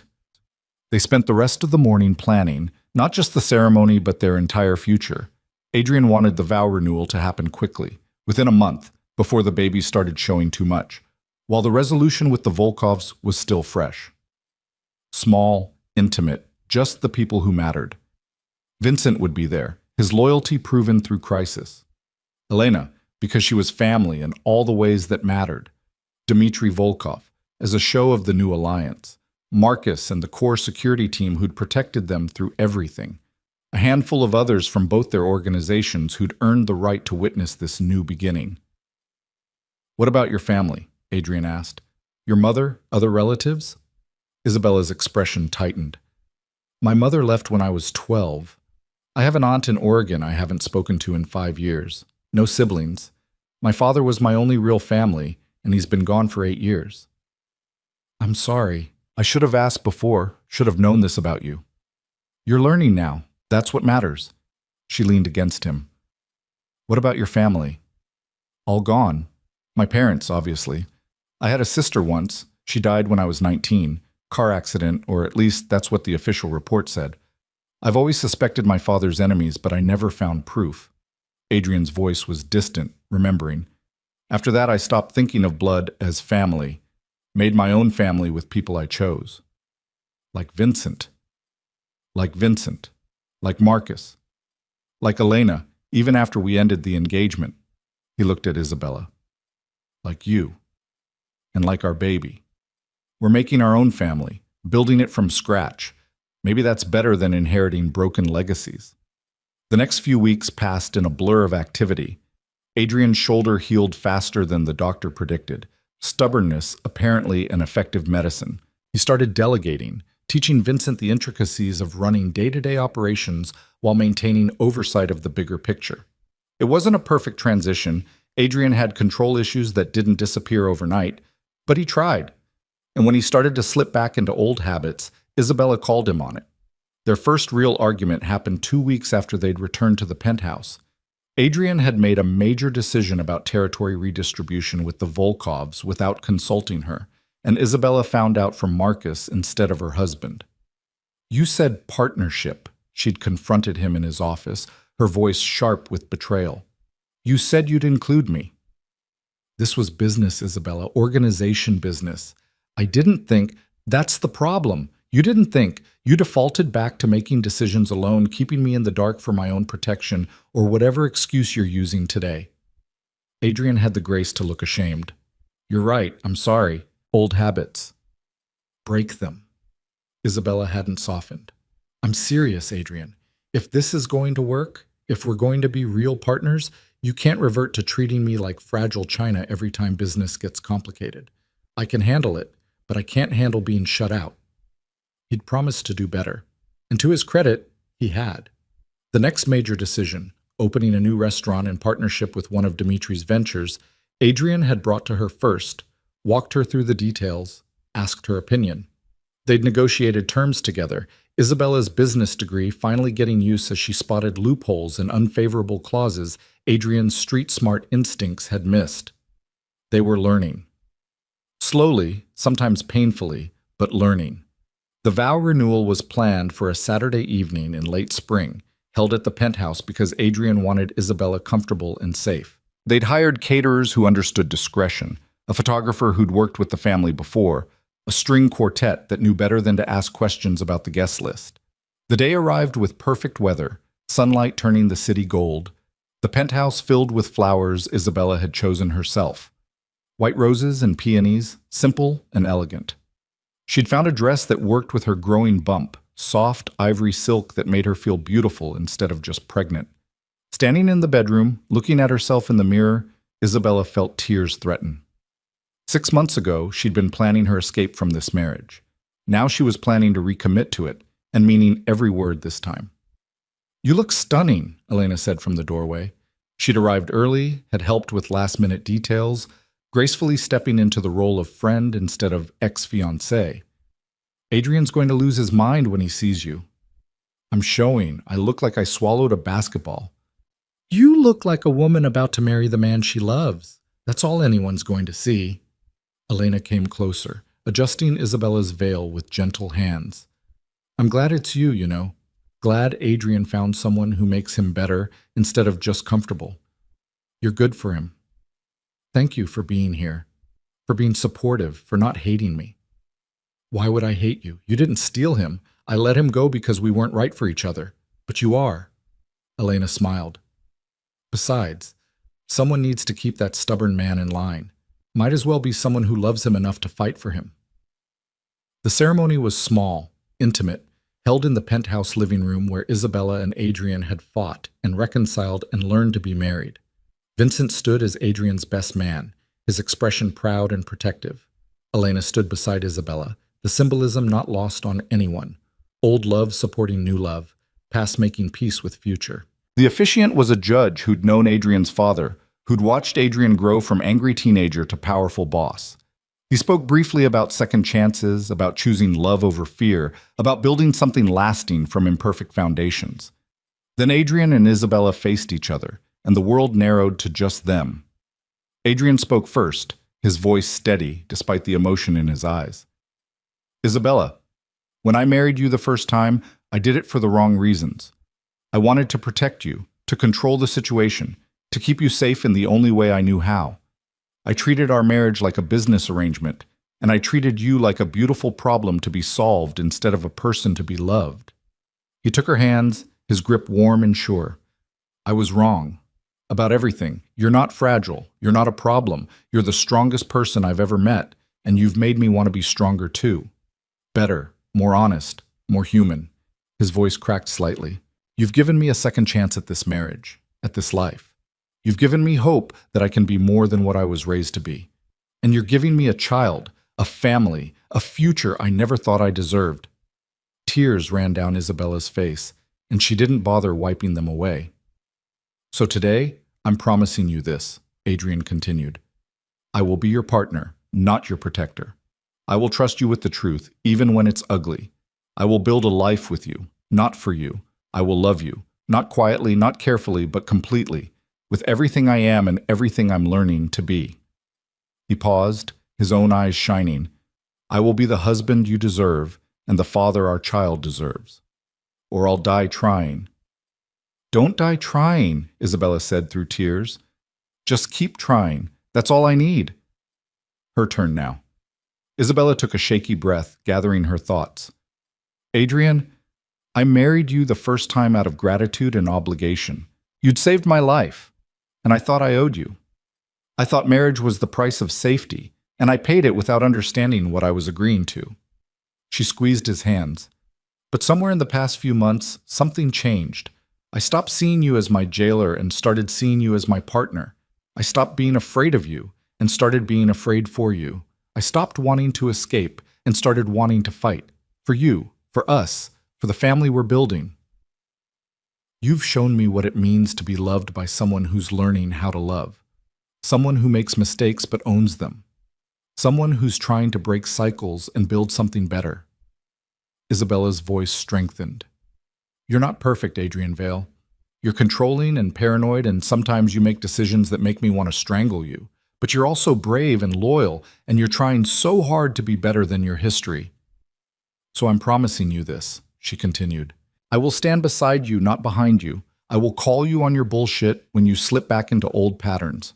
I will be your partner in every sense, in business, in parenting, in building the life we both want. She paused, her hand moving to her stomach. I will love you, not the man you were, not the man you think you should be, but the man you are. Flaws and all, danger and all, because you're mine, and I choose you. Every day, I choose you.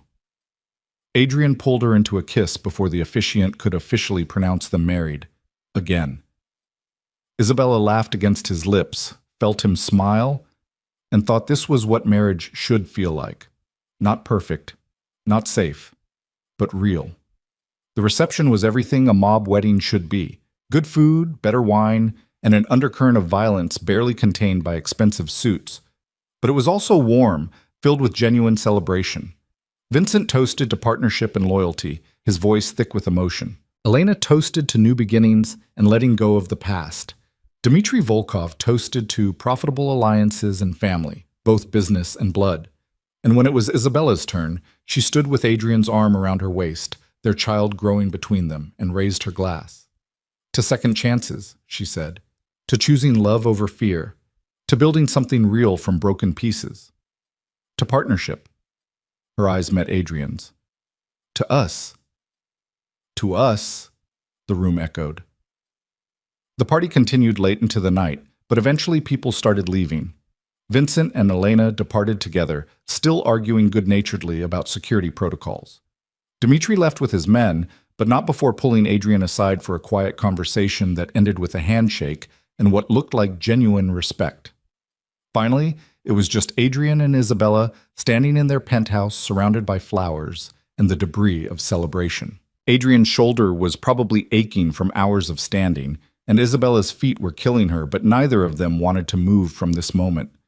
We did it, Isabella said. We actually pulled this off. Rebuilding a marriage, surviving a gang war, and throwing a party all in the same month? Adrian pulled her close. We're overachievers. What happens now? Now we live. We run businesses and raise our baby and figure out how to be married for real. We make mistakes and fix them. We fight and make up. We build something that lasts. Isabella looked around the penthouse, the space that had been her prison and was now her home. I never thought I'd say this, but I'm glad I stayed. Glad I didn't run when I had the chance. I'm glad you stayed too. Though if you'd run, I probably would have chased you. Probably? Definitely. I was gone for you even then, just too stupid to admit it. Adrian's hand found her stomach, feeling the small bump that was their future. How's the baby? Active. I think all the excitement today got them worked up. Smart kid, taking after their mother already. They stood like that for a long moment, wrapped in each other, feeling their child move between them. The city lights sparkled beyond the windows, and somewhere out there, Adrian's organization ran its business. The Volkovs did the same, and the criminal underworld kept spinning in its endless cycles of power and violence. But up here, 26 floors above it all, was something different, something quieter, something that felt almost like peace. 6 months later, Isabella Vale gave birth to a daughter at 3 a.m, after 18 hours of labor that Adrian swore took years off his life. He'd stayed beside her the entire time, letting her crush his hand during contractions, whispering encouragement even when she cursed him for getting her pregnant in the first place. Their daughter came into the world screaming, all righteous fury and demanding presence, and Adrian cried when the nurse placed her in his arms. Isabella had never seen him cry before, not even during their vow renewal, but he wept openly, looking at their daughter like she was a miracle instead of just biology. "She's perfect," he whispered. "Absolutely perfect." "What should we name her?" Isabella asked, exhausted and exhilarated. They'd discussed names for months without deciding. Adrian wanted something strong. Isabella wanted something beautiful. They'd compiled lists and argued playfully and never quite agreed. But looking at their daughter now, there was only one name that fit. "Sophia," Adrian said. "It means wisdom. She'll need it, growing up in our world." "Sophia Vale," Isabella tested it out. "I like it. Sophia Rose Vale. After the flowers at our vow renewal? After new beginnings." Sophia Rose Vale grew up in the penthouse, surrounded by love and protection and a family that looked nothing like traditional families. Uncle Vincent taught her chess when she was 4 and let her win until she was 6, when she started beating him fair and square. Aunt Elena brought her books from around the world and taught her to see patterns in everything. Marcus became her shadow, protection, and friend rolled into one, teaching her self-defense as soon as she could walk because in their world, everyone needed to know how to fight. Dmitry Volkov sent gifts on her birthdays, expensive dolls that Sophia ignored in favor of building blocks and toy trucks. He attended her birthday parties with his own grandchildren, the next generation of both families growing up together instead of as enemies. Sophia learned young that her father's work was different from other fathers, that the men in suits who came to the penthouse at odd hours weren't selling insurance, that some questions weren't safe to ask in public. But she also learned that her father loved her mother with an intensity that made other parents' relationships look pale, that her mother ran businesses and made decisions and was respected as much as feared, that family meant more than blood. The years passed in a blur of normalcy wrapped in extraordinary circumstances. Adrian kept his promise. He stayed involved in operations but stepped back from daily management, making time for school plays and family dinners, and teaching Sophia how to ride a bike in Central Park with a full security detail, trying to look casual 50 yards behind them. Isabella built the legitimate businesses into an empire that rivaled the illegal ones in profit, proving that clean money could be just as lucrative as dirty. She and Adrian became a partnership in every sense, balancing each other's strengths and weaknesses, arguing and compromising, and building something that worked because they both wanted it to. They had a son 3 years after Sophia, Michael, named after Adrian's father, carrying the legacy but hopefully not the violence. Then another daughter, Caroline, who arrived early and loud and demanded attention from day one. The penthouse that had once been silent and sterile became chaos and warmth, toys scattered across marble floors, children's laughter echoing through rooms designed for elegant entertaining, crayon drawings magneted to the stainless steel refrigerator. A home, not just a house. 10 years after their vow renewal, Adrian and Isabella stood on the penthouse balcony while inside, their children fought over board games and Vincent refereed with the patience of a saint. The city sprawled below them, the same view Isabella had stared at a decade ago while planning her escape. "Do you ever regret it?" Adrian asked, his arm around her waist. "Staying, choosing this life." Isabella leaned into him, thinking about the question seriously. The danger had never completely gone away. There were still threats, still enemies, still nights when Adrian came home looking haunted by decisions he'd had to make. But there was also love, partnership, children who knew they were cherished, a marriage that had been earned instead of arranged. "Not once," she said honestly, "though I reserve the right to regret it when Sophia starts dating." Adrian groaned. "Don't even joke about that. She's 10. She's beautiful and smart and growing up fast. In a few years, boys are going to notice. In a few years, I'm going to invest in a very large fence and very intimidating guard dogs." Isabella laughed, the sound carrying over the city. Inside, she heard Sophia shriek with laughter, probably because she'd just won whatever game they were playing. Michael's voice protested the rules while Caroline's higher pitch demanded her turn. This was her life. Chaotic and dangerous and beautiful, and completely unlike anything she'd imagined for herself a decade ago. She'd thought freedom meant escaping the penthouse, starting over somewhere safe and boring and alone. But real freedom, she'd learned, wasn't about running away. It was about choosing who to run toward, about building something worth protecting, about taking broken pieces and making them whole. "I love you," she said to Adrian, the words coming easier now after years of practice. "Thank you for being stubborn enough to chase me, for being brave enough to change, for being you." "I love you too." Adrian kissed her softly, a promise renewed with every touch. "Thank you for staying, for fighting, for making me better than I thought I could be." They stood together as the sun set over the city, wrapped in each other while their children's voices filled the home behind them. The penthouse that had been a prison became a sanctuary. The marriage that started with control became a partnership. The man who'd only known how to protect learned how to love. And the woman who'd once packed a suitcase to escape chose to unpack it and stay, building a life that was dangerous and messy and perfectly, imperfectly theirs. In the end, Isabella Rowe hadn't escaped the gilded cage. She'd transformed it into something else entirely, a home, a family, a future worth fighting for. Not because she was trapped, but because she chose it. Every single day, she chose it, and that made all the difference. Years later, when Sophia was old enough to ask questions, old enough to understand the truth beneath the careful explanations, she would ask her mother why she stayed, why she chose this life, this danger, this complicated man. And Isabella would tell her daughter the truth, that love wasn't about finding someone perfect. It was about finding someone worth fighting for, worth growing with, worth building something real beside. That the strongest cages were the ones we built for ourselves out of fear and isolation. And that freedom came not from escaping, but from choosing to let someone in. "Your father and I," Isabella would tell Sophia, "we built this family from nothing, from mistakes and second chances and stubborn refusal to give up on each other. It wasn't easy. It still isn't some days, but it's ours, and that's what makes it beautiful." Sophia would understand eventually, would make her own choices about love and danger and what mattered most, but she would do it knowing that her parents had chosen each other, fought for each other, and built something lasting from broken beginnings. And in the penthouse that had witnessed transformation from prison to home, the Vale family would continue. Not perfect, not safe, but real. And in the end, real was better than any fairy tale. The story of Isabella and Adrian Vale wasn't about a woman escaping danger or a man learning to love. It was about two broken people choosing to be whole together, about partnership earned through fire, about building a family that defied every rule about how families were supposed to work. It was about second chances and the courage to take them. And it was about understanding that sometimes the greatest freedom comes not from running away, but from choosing to stay and fight for something worth having.